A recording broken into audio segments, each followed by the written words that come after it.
Last part के and में हमें पता चला था सीक्रेट ड्रैगन स्टेट वाले 5 माउंटेन को अपने कब्जे में लेना चाहते हैं ताकि वो अपने बिजनेस को और भी ज्यादा बढ़ा सके। और इसी के साथ ही मुबेक भी अपनी प्रैक्टिस को बढ़ा देता है और यहाँ पर कहने लगता है कुछ भी कर कर मुझे और ज्यादा स्ट्रांग होना होगा। जबकि उसके भाई को बिल्कुल भी समझ में नहीं आ रहा था आखिरकार उसका भाई एक बैंडेड से फाइट करने के लिए अपनी पावर को इतना ज्यादा क्यों बढ़ा रहा है। तभी वो अपने भाई से पूछने लगता है ब्रदर वो खाली एक बैंडेड है, आप उन्हें इजीली डिफीट कर सकते हो, तो आप इतनी ज्यादा हार्ड प्रैक्टिस क्यों कर रहे हो। उसका भाई बताता है कि उस बैंडेड के बारे में मैंने एक चीज सुनी है, उसने मास्टर सेज चुंजी को डिफीट किया है फाइट के अंदर। अगर ऐसी बात है तो वो काफी ज्यादा पावरफुल है और हमारे सीक्रेट ड्रैगन स्टेट के लिए खतरा बन सकता है, इसीलिए तुम्हें भी मेरे साथ मिलकर प्रैक्टिस करनी चाहिए। ये बात सुनने के बाद उसका भाई कहता है ठीक है इस जगह पर मैं भी तुम्हारे साथ प्रैक्टिस करूंगा। अब वो दोनों ही इस जगह पर प्रैक्टिस करना स्टार्ट कर देते हैं। जबकि सीन शिफ्ट होता है, हमें दिखाया जाता है सेकंड और फोर्थ एल्डर का सीन जो कि बाकी सभी के साथ स्वॉर्डमैनशिप की प्रैक्टिस कर रहे होते हैं और वो इस जगह पर 9 हेवनली स्वॉर्ड टेक्निक्स के फर्स्ट लेवल को प्रैक्टिस कर रहे थे इस टाइम पर। जबकि दूसरी ही तरफ मुबेक और उसका भाई भी इन्हीं टेक्निक्स को प्रैक्टिस कर रहे होते हैं और अपनी पावर को और भी ज्यादा बढ़ा रहे होते हैं ताकि वो कुछ भी कर सीक्रेट ड्रैगन स्टेट की प्रोटेक्शन कर सके इस जगह पर। जबकि जियोखा भी अपनी प्रैक्टिस में पूरा का पूरा ध्यान दे रहा होता है ताकि वो अपनी प्रैक्टिस को और ज्यादा अच्छा कर सके। इसी के साथ ही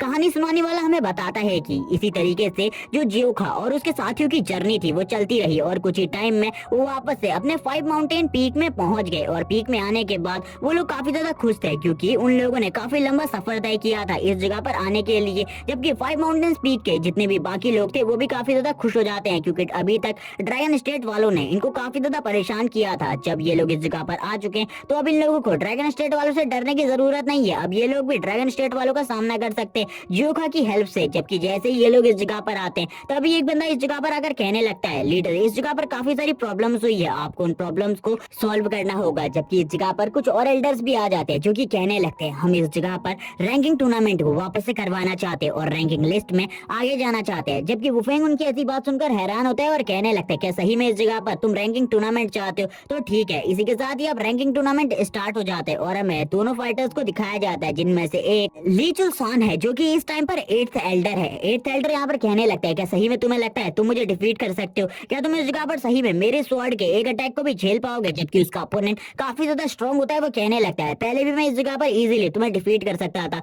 अभी भी इस जगह पर ज्यादा तकलीफ नहीं होने वाली मुझे तुम्हें डिफीट करने के लिए, इसीलिए अब यहाँ पर अपने आप को बचाने के बारे में सोचो, इस बारे में मत सोचो कि मैं तुम्हारा सामना कर सकता हूँ या फिर नहीं। और काफी ज्यादा तेजी से उसके ऊपर हमला करने के लिए आगे बढ़ जाता है। जैसे यहाँ पर ली चुलसान इस चीज को देखता है वो कहने लगता है चलो ठीक है अगर तुम इस जगह पर हारना चाहते हो तो ठीक है मैं तुम्हें एक अच्छी हार दूंगा। और वो अपनी फुल पोटेंशियल के साथ उसके ऊपर हमला कर रहा था। जबकि ली चुलसान ने तो 9 हेवनली स्वॉर्ड आर्ट के फर्स्ट पाथ को इस जगह पर प्रैक्टिस किया है जिस वजह से उसकी स्ट्रेंथ इस बंदे के मुकाबले काफी ज्यादा होती है और वो अपने खाली एक ही स्विंग करता है इस जगह पर अपनी स्वॉर्ड को, जिस वजह से अब उस बंदे को भी इस जगह पर पता चल जाता है कि ली चुलसान काफी ज्यादा स्ट्रॉन्ग हो चुका है। अब वो बंदा बिल्कुल भी ली चुलसान के सामने नहीं टिक सकता। ली चुलसान थोड़े ही टाइम में उसकी स्वॉर्ड को इस जगह पर काट देता है जिसे देखकर वो कहता है पहले ये जब इस जगह से गया था ये इतना ज्यादा स्ट्रॉन्ग नहीं था लेकिन अब आखिरकार ये इतना ज्यादा स्ट्रॉन्ग कैसे हो गया। ली चुलसान अब इस जगह पर उस बंदे से कहता है कि तुम अभी भी इस जगह पर इस फाइट को कंटिन्यू रखना चाहते हो, अगर ऐसी बात है तो मैं इस जगह पर पूरे तरीके से तुम्हें खत्म कर दूंगा। जबकि सभी लोग अब उस बंदे के ऊपर हंस रहे होते हैं और कहने लगते हैं तुम तो इस जगह पर कुछ सेकंड ही उस बंदे के सामने टिक पाए ली चुलसान के सामने। जबकि वो इस जगह पर चाय की तारीफ को सुनकर काफी ज्यादा खुश हो जाते हैं और कहने लगता है ये तो काफी ज्यादा अमेजिंग है। लेकिन अब जो उसका अपोनेंट था वो काफी ज्यादा डर जाता है और कहता है जब ये इस जगह से गए थे ये इतने ज्यादा स्ट्रॉन्ग नहीं थे लेकिन अब ये लोग पहले से काफी ज्यादा स्ट्रॉन्ग लग रहे हैं, मुझे इन सब चीजों के बारे में मास्टर से बात करनी होगी। इसी के साथ ही चाय अब ली चुलसान को लेकर इस जगह से चले जाती है क्योंकि इन दोनों के बीच में अब जो फीलिंग ऑफ लव होती है वो इस जगह पर स्टार्ट हो चुकी है। इसी के साथ ही सीन दिखाया जाता है उस बंदे का जो कि इस जगह पर चैलेंज कंपटीशन को करवाना चाहता था। वो यहाँ पर यानरान से बात कर रहा होता है और यानरान से कहने लगता है तुम्हें इस चैलेंज कंपटीशन में पार्टिसिपेट करना चाहिए, मुझे लगता है तुम यहाँ पर चैलेंज कंपटीशन में काफी ज्यादा अच्छा परफॉर्म कर सकते हो। यानरान उसकी बातों को नहीं सुन रहा होता, इग्नोर कर रहा होता है और वो यहाँ पर बोलता है वो बंदा वापस से कि यहाँ पर तुम्हें करना चाहिए क्योंकि पिछली बार भी तुमने उस बंदे से फाइट नहीं करी थी यानी कि 7th एल्डर से, मुझे लगता है तुम इस जगह पर 7th एल्डर को डिफीट कर सकते हो। यानरान यहाँ पर सोच रहा होता है आखिरकार ये बंदा किस तरीके की सोच को लेकर इस जगह पर आया हुआ है। जबकि वो बंदा अपने मन में सोच रहा था पिछली बार जब मैंने इस जगह पर देखा था जो यानरान है उसने जैसे ही इस जगह पर सभी लोग हार गए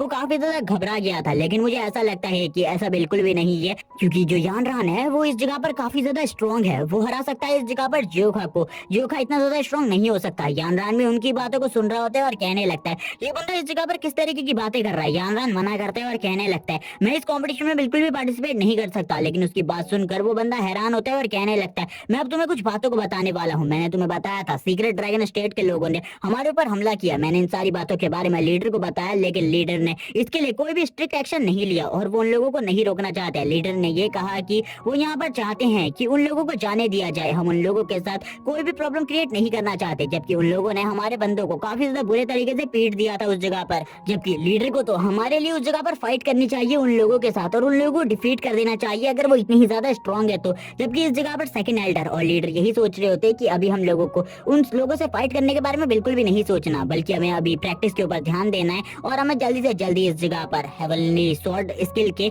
फर्स्ट पार्ट को कंप्लीट करना है। लेकिन वो बंदा तो हैरान था इस जगह पर अपने मास्टर्स की इस तरीके की बात सुनकर, और वो यानरान को सारी की सारी बातें बताते हुए कहता है क्या ऐसा किसी मास्टर को होना चाहिए। वो हमारे 5 पीक माउंटेन के लीडर है, लेकिन उन लोगों को ऐसा नहीं करना चाहिए। तुम्हें ही यहाँ पर अब कुछ करना होगा, तुम्हें ही रैंकिंग कंपटीशन में जियोखा को टक्कर देनी होगी, तुम जियोखा को डिफीट कर सकते हो, हमें पता है। जबकि यहाँ पर वो भी यही सोच रहा होता है कि ये बंदा तो इस जगह पर मुझे मरवाने के लिए आया हुआ है। वो बंदा कहता है मुझे पता है, जब तुमने पिछली बार जियोखा से सभी लोगों को हारते हुए देखा था तब तुम्हें लगा तब तुम भी उसके हाथों से हार जाओगे, लेकिन मुझे नहीं लगता, तुम उससे काफी ज्यादा स्ट्रॉन्ग हो, तुम उसे हरा सकते हो। जबकि यहाँ पर मास्टर यानरान भी इन्हीं सब चीजों को सुन रहे होते हैं और कहने लगते हैं ये बंदा किस तरीके की बातें कर रहा है इस जगह पर, मुझे इसकी बातों में कुछ भी समझ में नहीं आ रहा। क्या ये मुझे जियोखा से इस जगह पर फाइट करवाना चाहता है? क्या ये पागल हो चुका है? जबकि मास्टर यानरान की पूरी बॉडी कांप रही होती है और कहने लगते हैं वो बंदा इतना ज्यादा स्ट्रॉन्ग है कि उसने मास्टर सेचुंजी को डिफीट किया है, जिसको हराना काफी ज्यादा मुश्किल है। काफी सारे जो मार्शल आर्ट के मास्टर होते हैं वो भी उस बंदे को डिफीट नहीं कर सकते, जबकि उसने तो एक ऐसे बंदे के साथ फाइट करी है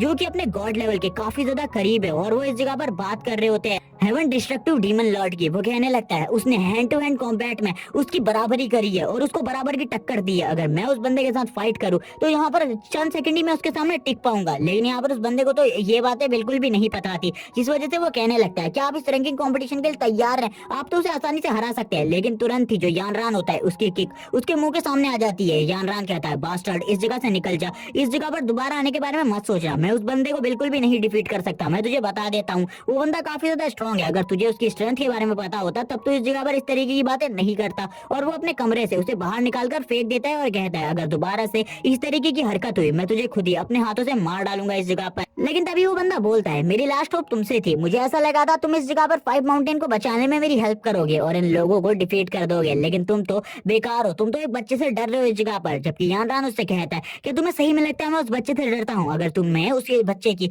रियल स्ट्रेंथ के बारे में पता होता तब तुम इस तरीके की बात बिल्कुल भी नहीं करते। मैंने उस लड़के की रियल स्ट्रेंथ को देखा है, लेकिन अब वो लड़का बंदा तो इस जगह से जा चुका था। जबकि मास्टर यानरान बाकी सभी को इस जगह पर मार्शल आर्ट को प्रैक्टिस करते हुए देखते हैं। मास्टर यानरान बताते हैं कि वो बचपन से ही मार्शल आर्ट को प्रैक्टिस करना चाहते थे, लेकिन कभी भी उन्हें ये मौका नहीं मिला कि वो किसी मार्शल आर्ट को प्रैक्टिस कर सके। जिसके बाद उन्हें ये टेक्निक मिली जिसको वो इस जगह पर यूज कर सकते हैं, और ये एक डार्क मार्शल आर्ट है जिसको वो प्रैक्टिस करते हैं, जिस वजह से वो किसी भी और मार्शल आर्ट को प्रैक्टिस नहीं कर सकते। अगर वो अभी इस टाइम पर लीडर वुफेंग के साथ भी फाइट करते हैं तो भी उनके जीतने के कोई चांसेस नहीं है। लीडर वुफेंग आसानी से उसे डिफीट कर सकते हैं। जबकि हमें सभी को दिखाया जाता है सभी की प्रैक्टिस इस जगह पर काफी ज्यादा अच्छी चल रही होती है। सभी यहाँ पर कहने लगते हैं मैंने इसको मास्टर करने के लिए काफी ज्यादा आगे तक प्रैक्टिस करी है, मुझे लगता है मैं थोड़े ही टाइम में मैं 1-2 महीने के वक्त में इस चीज को मास्टर कर दूंगा। जबकि बाकी सभी भी कहने लगते हैं आप तो सही में काफी ज्यादा टैलेंटेड है। जबकि वुफेंग कहने लगता है मुझे लगता है मुझे लगभग 1 महीने का टाइम लगेगा इसे पूरे तरीके से मास्टर करने में, इसके फर्स्ट पार्ट को। जबकि यहाँ पर यानरान भी इन सारी चीजों को देख रहे होते हैं और कहने लगता है इन लोगों की स्ट्रेंथ पहले के मुकाबले काफी ज्यादा बढ़ चुकी है। जब मैं इस जगह पर आया था मुझे बिल्कुल भी नहीं लगा था वो लड़का इतना ज्यादा स्ट्रॉन्ग होगा, जबकि अब वो लड़का इतना ज्यादा स्ट्रॉन्ग है और वो बाकी सभी को भी ट्रेनिंग करा रहा है तो वो भी काफी ज्यादा स्ट्रॉन्ग होने वाले। आने वाले टाइम में ये 5 पीक गढ़ बहुत ज्यादा स्ट्रॉन्ग बनने वाला है। जबकि अब बाकी सभी काफी ज्यादा थक चुके होते हैं, उन लोगों ने काफी ज्यादा प्रैक्टिस कर ली थी, जिसके साथ ही वो आगे बढ़ने लगते हैं और लीडर से बात करने लगते हैं आखिरकार आपने सीक्रेट ड्रैगन स्टेट वालों के ऊपर हमला करने के बारे में क्यों मना कर दिया? हमें तो उन्हें एक अच्छा सबक सिखाना चाहिए, हम यहाँ पर उन्हें एक अच्छा सबक सिखा सकते हैं। लेकिन वुफेंग मना करता है और कहने लगता है ये अच्छा टाइम नहीं है उन लोगों के ऊपर हमला करने का, और वैसे भी हम अगर थोड़ी सी यहाँ पर उन लोगों को छूट दे देंगे तो इससे हमें कुछ भी ज्यादा फर्क नहीं पड़ेगा, इसीलिए ज्यादा चिंता मत करो। लेकिन इसी के साथ ही इस जगह पर जो 10th एल्डर होती है वो अपने हाथ को खड़ा करती है और कहने लगती है मैं इस जगह पर एक इंपॉर्टेंट फैसले को लेने वाली हूँ, और ये इंपॉर्टेंट फैसला हमारे पूरे 5 पीक गढ़ के लिए है, जिसे मैं आप सभी को बताना चाहती हूँ। वो बताती है आपसे मैं इस 5 माउंटेन पीक की सदस्य नहीं हूँ, मैं अब इस 5 माउंटेन पीक को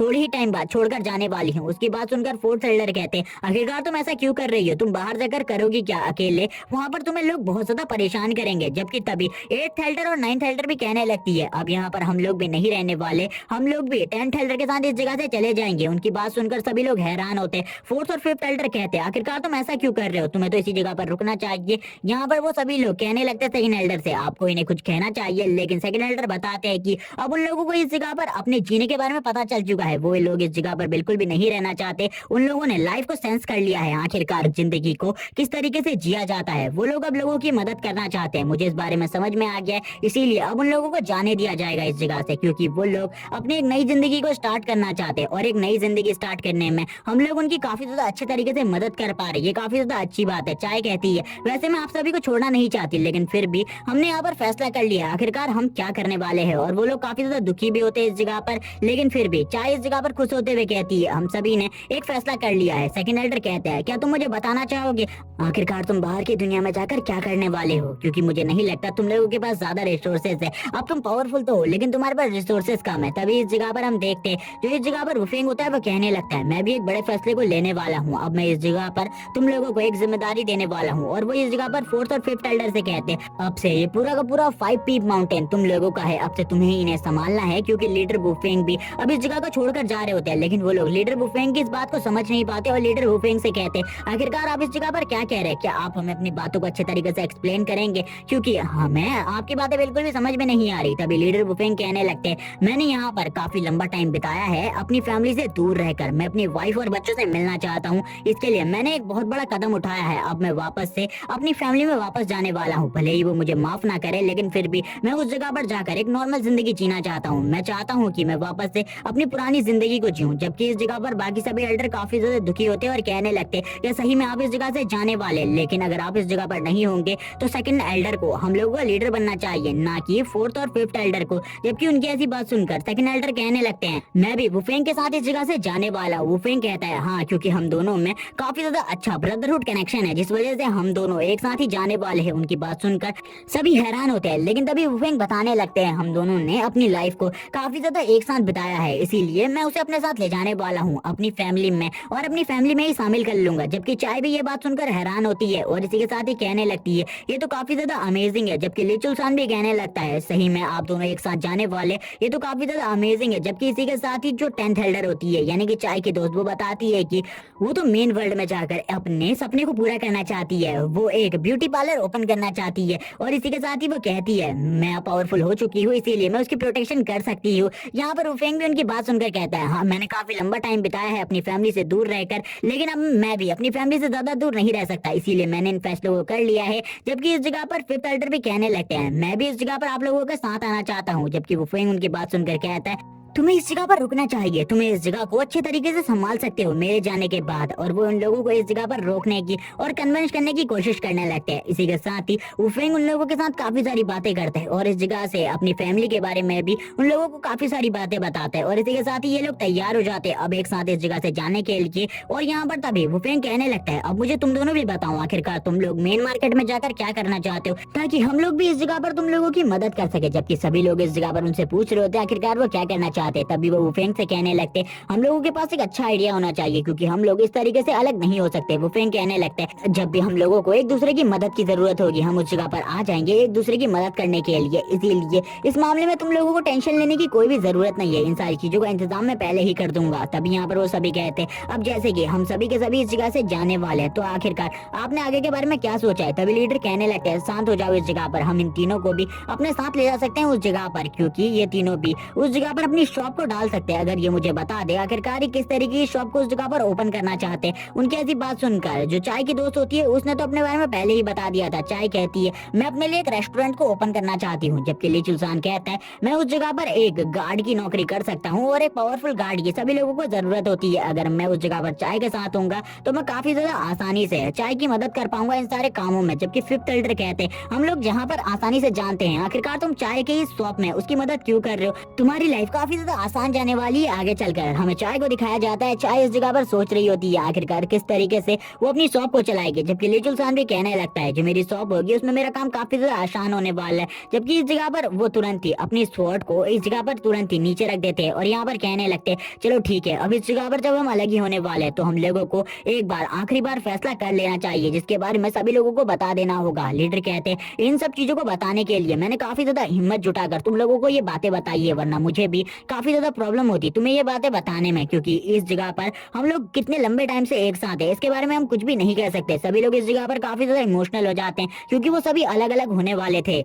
लेकिन जब वो सभी इमोशनल हो रहे होते हैं वुफेंग कहने लगता है ज्यादा चिंता की जरूरत नहीं है, हम हमेशा एक साथ रहेंगे और ब्रदर्स रहेंगे, इसीलिए कभी भी हम में से किसी को भी मदद की जरूरत होगी हम लोग उस जगह पर जरूर आएंगे एक दूसरे की मदद करने के लिए। वो सभी लोग यहाँ पर प्रॉमिस करते हैं एक दूसरे को और इसी के साथ ही काफी ज्यादा खुश होते हैं क्योंकि ये लोग इस जगह पर जियोखा के बारे में कोई भी बात नहीं करते, इसीलिए जियोखा इन लोगों के साथ नहीं जाने वाला। हम देखते हैं एक बंदा काफी ज्यादा तेजी से उस जगह पर भागता हुआ आता है। तभी सेकंड एल्डर कहते हैं आखिरकार क्या प्रॉब्लम हुई है जो कि इतने ज्यादा तेजी से भागते हुए तुम इस जगह पर आए हो। चिल्लाते हुए कहता है एक बहुत बड़ी प्रॉब्लम हुई है, मैंने मास्टर यानरान को और जियोखा को आमने सामने देखा है। मुझे ऐसा लगता है मास्टर यानरान जियोखा से उसकी मार्शल आर्ट को सीखने गए हैं। उसकी ऐसी बात सुनकर सभी लोग इस जगह पर कहते हैं आखिरकार तुम इतने ज्यादा डरे हुए क्यों हो, वो तो खाली मार्शल आर्ट सीखने ही गया है और वैसे भी जियोखा उसे कभी भी अपनी मार्शल आर्ट नहीं सिखाएगा। इसी के साथ ही सीन दिखाया जाता है वो बंदा अपने लफ्जों में सारी की सारी बातों को बता रहा होता है इस जगह पर। जियोखा इस जगह पर कहने लगता है तो तुम इस जगह पर मार्शल आर्ट सीखने के लिए आए हो, लेकिन मैं तुम्हें अपना मार्शल आर्ट बिल्कुल भी नहीं सिखाने वाला। मुझे नहीं लगता तुम्हारी बूढ़ी हड्डियों में इतना जान है कि तुम इस जगह पर इस मार्शल आर्ट को सीख सको। लेकिन यानरान कहने लगता है मैं कुछ भी कर तुम्हारी इस मार्शल आर्ट को सीखना चाहता हूँ, ये काफी ज्यादा स्ट्रॉन्ग है, मेरा बचपन से सपना था कि मैं इस मार्शल आर्ट को सीखूं। जियोखा कहता है कहीं तुम इस मार्शल आर्ट को सीखते हुए मर गए तो तुम्हारी सोल का जो कर्ज होगा वो मेरे ऊपर लगेगा, जिसके बाद हमेशा तुम्हारी सोल मुझे फॉलो करेगी और मैं बिल्कुल भी नहीं चाहता। यानरान कहता है मैं मार्शल आर्ट सीखना चाहता हूँ, अगर इसमें मेरी जान भी चली जाएगी तो इसमें तुम्हारा कोई भी दोस्त नहीं होगा। जियोखा कहता है मैं तुम्हारी इस बात को बिल्कुल भी नहीं मान सकता क्योंकि वैसे भी तुम काफी ज्यादा टाइम पर मेरे साथ गद्दारी कर चुके हो और अब मैं बिल्कुल भी इस जगह पर इन सारी चीजों को नहीं ले सकता। जियोखा यहाँ पर शांति से अपनी जगह पर बैठा होता है और कहता है ये मार्शल आर्ट वैसे भी काफी ज्यादा प्योर है, मुझे नहीं लगता तुम्हारी बॉडी इस प्योर मार्शल आर्ट को संभाल पाएगी इस जगह पर, क्योंकि तुमने काफी ज्यादा इविल काम कर रखे हैं पहले से ही। लेकिन यानरान इस जगह पर कहता है मैं कुछ भी कर इस मार्शल आर्ट को सीखना चाहता हूँ, अगर तुम मुझे ये मार्शल आर्ट सिखा दो तो कुछ भी मैं तुम्हारे लिए कुछ भी कर सकता हूँ और कभी भी मेरी सोल तुम्हें फॉलो नहीं करेगी, मैं इसका तुम्हें वादा करता हूँ अगर मैं मर भी जाता हूँ इसे सीखने में। जैसा कि बाकी सभी एल्डर्स को ऐसा लग रहा था जियोखा उसे मार्शल आर्ट बिल्कुल भी नहीं सिखाएगा, लेकिन यहाँ पर मास्टर यानरान काफी ज्यादा मिन्नतें कर रहे होते हैं उससे मार्शल आर्ट सीखने के लिए। लेकिन वो यहाँ पर एक डार्क मार्शल आर्ट को पहले ही कल्टीवेट कर चुके हैं जिस वजह से जियोखा उसे मार्शल आर्ट नहीं सिखाना चाहता। लेकिन उनकी मन्नतों के बाद जियोखा भी इस जगह पर तैयार हो जाते हैं और कहने लगता है याद रखना इस जगह पर अगर तुम मर गए तो कभी भी इस जगह पर मेरे ऊपर इसका इल्जाम नहीं आएगा। यानरान भी मान जाता है और कहने लगता है ठीक है तुम मुझे मार्शल आर्ट सिखाओ। इसी के साथ ही यानरान अपनी पास्ट लाइफ के बारे में बताने लगता है और वो बताता है कि वो बचपन से ही एक मार्शल आर्टिस्ट बनना चाहता था, लेकिन कभी भी उसे एक मार्शल आर्ट की कोई रियल टेक्निक मिली ही नहीं, बल्कि उसके बदले उसे एक डार्क टेक्निक मिली जिसे उसे प्रैक्टिस करना पड़ा क्योंकि उस टाइम पर काफी सारे लोग उसके पीछे पड़े थे उसे मारने के लिए। इसी के साथ ही उसने इस इविल कल्टीवेटर टेक्निक को प्रैक्टिस किया और अब वो एक इविल कल्टीवेटर बन चुका है। लेकिन फिर भी वो उन शैडो सोल्जर्स की तरह नहीं है जिनकी फाइट उनसे पहले हो चुकी है, वो उनसे अलग है क्योंकि उसकी मार्शल आर्ट भी उन लोगों की मार्शल आर्ट से अलग है। उसकी मार्शल आर्ट में कुछ ऐसी चीजें हैं जो कि उसे डीमन के कंट्रोल से बचाती है। और यहाँ पर यानरान इन्हीं सब चीजों की बातें करने के बाद जियोखा से कहता है जैसे कि मैंने तुम्हें प्रॉमिस किया है अब तुम मुझे सिखाओ। जियोखा कहता है ठीक है अब मैं इस जगह पर तैयार हूँ तुम्हें सिखाने के लिए, लेकिन अगर मर जाते हो तो याद रखना मेरा पीछा कभी भी मत करना। और इसी के साथ ही हम लोग इस जगह पर प्रैक्टिस भी नहीं कर सकते, तुम्हारे लिए मार्शल आर्ट को अपने लिए सारा का सारा सामान लो जो कि मैं तुम्हें कहता हूँ और एक गुफा के अंदर चलो जिस जगह पर मैं तुम्हें ले जाना चाहता हूँ उसी जगह पर तुम अपनी मार्शल आर्ट को प्रैक्टिस कर सकते हो और इसमें लंबा टाइम लगने वाला है। जियोखा इसे कहने के बाद उससे कहता है ठीक है अब सारे के सारे सामान का इंतजाम करो मेरे लिए। तभी यहाँ पर उसकी बात सुनकर यानरान कहता है चिंता मत करो ये सारा का सारा सामान थोड़ी ही टाइम में मैं इस जगह पर ले आऊंगा और जैसे कि मैंने तुम्हें प्रॉमिस किया है अगर मैं मर जाता हूँ तो मेरी सोल कभी भी तुम्हारा पीछा नहीं करेगी। जियोखा जबकि उसे मार्शल आर्ट नहीं सिखाना चाहता था लेकिन फिर भी इस जगह पर यानरान अड़ा हुआ था कि वो उसे मार्शल आर्ट सिखाएगा, इसीलिए जियोखा भी अब उसे मार्शल आर्ट सिखाने के लिए तैयार हो जाता है और कहता है ठीक है अब चलने की तैयारी करो इस जगह से क्योंकि जल्दी मैं तुम्हें मार्शल आर्ट सिखाने वाला हूँ। जबकि इस जगह पर यानरान को ये बात समझ में नहीं आ रही थी कि जियोखा के पास इतना हाई लेवल का मार्शल आर्ट आया आया कहाँ से, क्योंकि इस मार्शल आर्ट के बारे में किसी को भी नहीं पता और उसने भी किसी ऐसे बंदे को नहीं देखा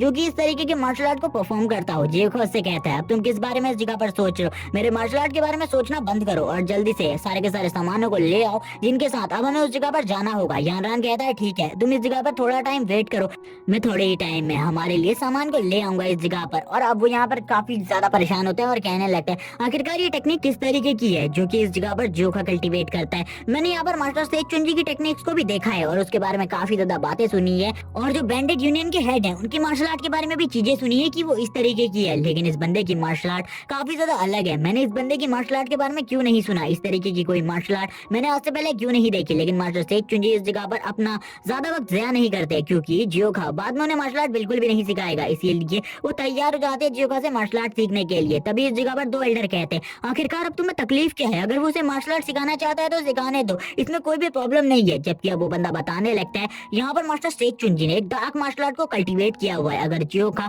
उन्हें ये प्योर मार्शल आर्ट सिखाएगा तो जरूर से उनकी सारी के सारे मेलेडियंस डिस्ट्रॉय हो जाएंगे और इसके बाद उनकी मौत भी हो सकती है। ये बात सुनने के बाद सेकंड एल्डर कहते हैं आखिरकार हमें यहाँ पर अब क्या करना चाहिए, वो इस जगह से गए तो नहीं है, हम उन्हें अभी रोक सकते हैं इस जगह पर। तभी चाय कहती है उस ओल्ड मैन को बचाना होगा क्योंकि उस टाइम पर उस ओल्ड मैन ने भी हमारी काफी ज्यादा मदद करी थी जब उस माउंटेन के ट्रेवल पे हम गए थे और उस जगह पर काफी सारे लोगों ने हमें घेर लिया था, उस बंदे ने काफी ज्यादा मदद करी थी और हमारी जान बचाने के लिए फाइट भी करी थी। सेकंड एल्डर कहने लगते हैं मुझे इसके बारे में पता है लेकिन अभी हमें जल्दी से जल्दी उसे रोकना होगा। तभी वुफेंग कहता है हमें जल्दी से जल्दी एक डॉक्टर का भी इंतजाम करना होगा क्योंकि अगर हम उस जगह पर पहुंचने में लेट हो गए तो काफी ज्यादा प्रॉब्लम हो सकती है। उस जगह पर उस बंदे से कहता है तुम एक डॉक्टर का इंतजाम करो ताकि उस जगह पर अगर जो यानरान है वो घायल हो जाए तो उसकी जान को कुछ भी कर बचाया जा सके। इसी के साथ ही सीन शिफ्ट हो जाता है और हमें सीन दिखाया जाता है मास्टर यानरान और जियोखा का जो कि एक माउंटेन के ऊपर क्लाइंब कर रहे होते हैं क्योंकि जियोखा उसे एक माउंटेन के टॉप के ऊपर ले जाने वाला है ताकि वो इस मार्शल आर्ट को अच्छे तरीके से कल्टीवेट कर सके और इसकी डार्क मार्शल आर्ट को भी सप्रेस किया जा सके। इसी के साथ ही जियोखा कहने लगता है ओल्ड मैन हमें जल्दी करनी होगी, हम इस जगह पर ज्यादा टाइम वेस्ट नहीं कर सकते क्योंकि हमें जल्दी से जल्दी 5 माउंटेन में वापस जाना होगा क्योंकि वरना उस जगह पर सभी लोग हमारे लिए चिंता करेंगे। और सबसे पहले मुझे तुम्हारी डार्क मार्शल आर्ट को सप्रेस करना है और तुम्हें नई नेवलनी आर्ट्स भी सिखानी है और ये काफी ज्यादा मुश्किल है, मुझे लगता है इसमें तुम्हारी जान भी जा सकती है, लेकिन फिर भी तुम इस जगह पर सीखना चाहते हो, पता नहीं तुम्हें ये मार्शल आर्ट क्यों सीखनी है। तभी यहाँ पर मास्टर यानरान कहने लगते हैं मैं तुम्हारे साथ ऊपर आने को तैयार हूँ, कुछ भी कर मुझे ये मार्शल आर्ट सिखाओ क्योंकि इस मार्शल आर्ट को सीखने के बाद मैं स्ट्रॉन्ग हो जाऊंगा और मैं चाहता हूँ कि मैं स्ट्रॉन्ग बनूं और मैं एक मार्शल आर्टिस्ट बनना चाहता हूँ, मेरा बचपन से सपना एक मार्शल आर्टिस्ट बनने का था। तभी इस जगह पर जियोखा कहने लगता है ठीक है अगर तुम मार्शल आर्टिस्ट बनना चाहते हो तो ये बात काफी ज्यादा अच्छी है, चलो ठीक है मेरे पीछे आ जाओ। इसी के साथ ही जियोखा उसे टॉप पर ले आता है। इस माउंटेन के टॉप पर आने के बाद जियोखा कहने लगता है आखिरकार मैं इसकी उस डार्क मार्शल आर्ट को किस तरीके से सप्रेस करने वाला हूँ, मुझे सप्रेशन की कोई भी टेक्निक नहीं आती, मुझे ऐसा लगता है मुझे अपनी मार्शल आर्ट का यूज करते हुए उसे सप्रेस करना होगा। इसी के साथ ही वो दोनों ही यहाँ पर कल्टीवेशन करने के लिए तैयार हो जाते हैं, वो दोनों ही मेडिटेशन की मुद्रा में बैठ जाते हैं और मेडिटेशन करने लगते हैं। जियोखा मास्टर को बताने लगता है कि तुम्हें अब इस जगह पर जो जो चीजें करनी है वो मैं तुमसे कहूंगा और वो मास्टर यानरान को कुछ स्क्रिप्चर लेटर बताता है जिन्हें उन्हें बोलना था जो कि टोटली अभी 300 होते हैं, लेकिन वो टोटली 300 के 300 वर्ड्स को सीख जाते हैं काफी ज्यादा जल्दी। जियोखा हैरान होता है और कहने लगता है मैं भी इन्हें इतना जल्दी नहीं सीखा था जबकि हमारे क्लैन में कोई भी इसे इतना जल्दी नहीं सीख पाया, शायद से इनकी विल पावर काफी ज्यादा है। और इसी के साथ ही सुबह हो जाती है। जियोखा कहता है तुमने तो काफी ज्यादा इजीली अपने मार्शल आर्ट को सप्रेस कर लिया, डार्क मार्शल आर्ट को, और इसी के साथ ही तुम्हारी बॉडी से काफी ज्यादा एनर्जी निकल रही है। जियोखा भी इस एनर्जी को देखकर कहता है ये तो काफी ज्यादा अमेजिंग है, तुमने तो इस मार्शल आर्ट के फर्स्ट पार्ट को काफी ज्यादा जल्दी समझ लिया, अब इसके बाद तुम इसे प्रैक्टिस कर सकते हो। लेकिन जो मास्टर यानरान होते हैं वो कहते हैं ये काफी ज्यादा अमेजिंग है लेकिन मुझे ऐसा नहीं लगता जो मेरी बॉडी है वो इसे ज्यादा टाइम तक कंट्रोल कर पाएगी। इसी के साथ ही उनके मुंह से अब ब्लड निकलने लगता है जिसे देखकर यानरान भी हैरान होता है और जियोखा भी। जियोखा कहता है आखिरकार ओल्ड मैन तुम्हारे साथ ये सब कुछ क्या हो रहा है। यानरान कहता है ये सब कुछ इस जगह पर मेरी गलती की वजह से हो रहा है क्योंकि मैं अच्छे तरीके से अपने मार्शल आर्ट को सप्रेस नहीं कर पाया, जिस वजह से ये सब कुछ मेरे साथ हो रहा है। और भी ज्यादा ब्लड को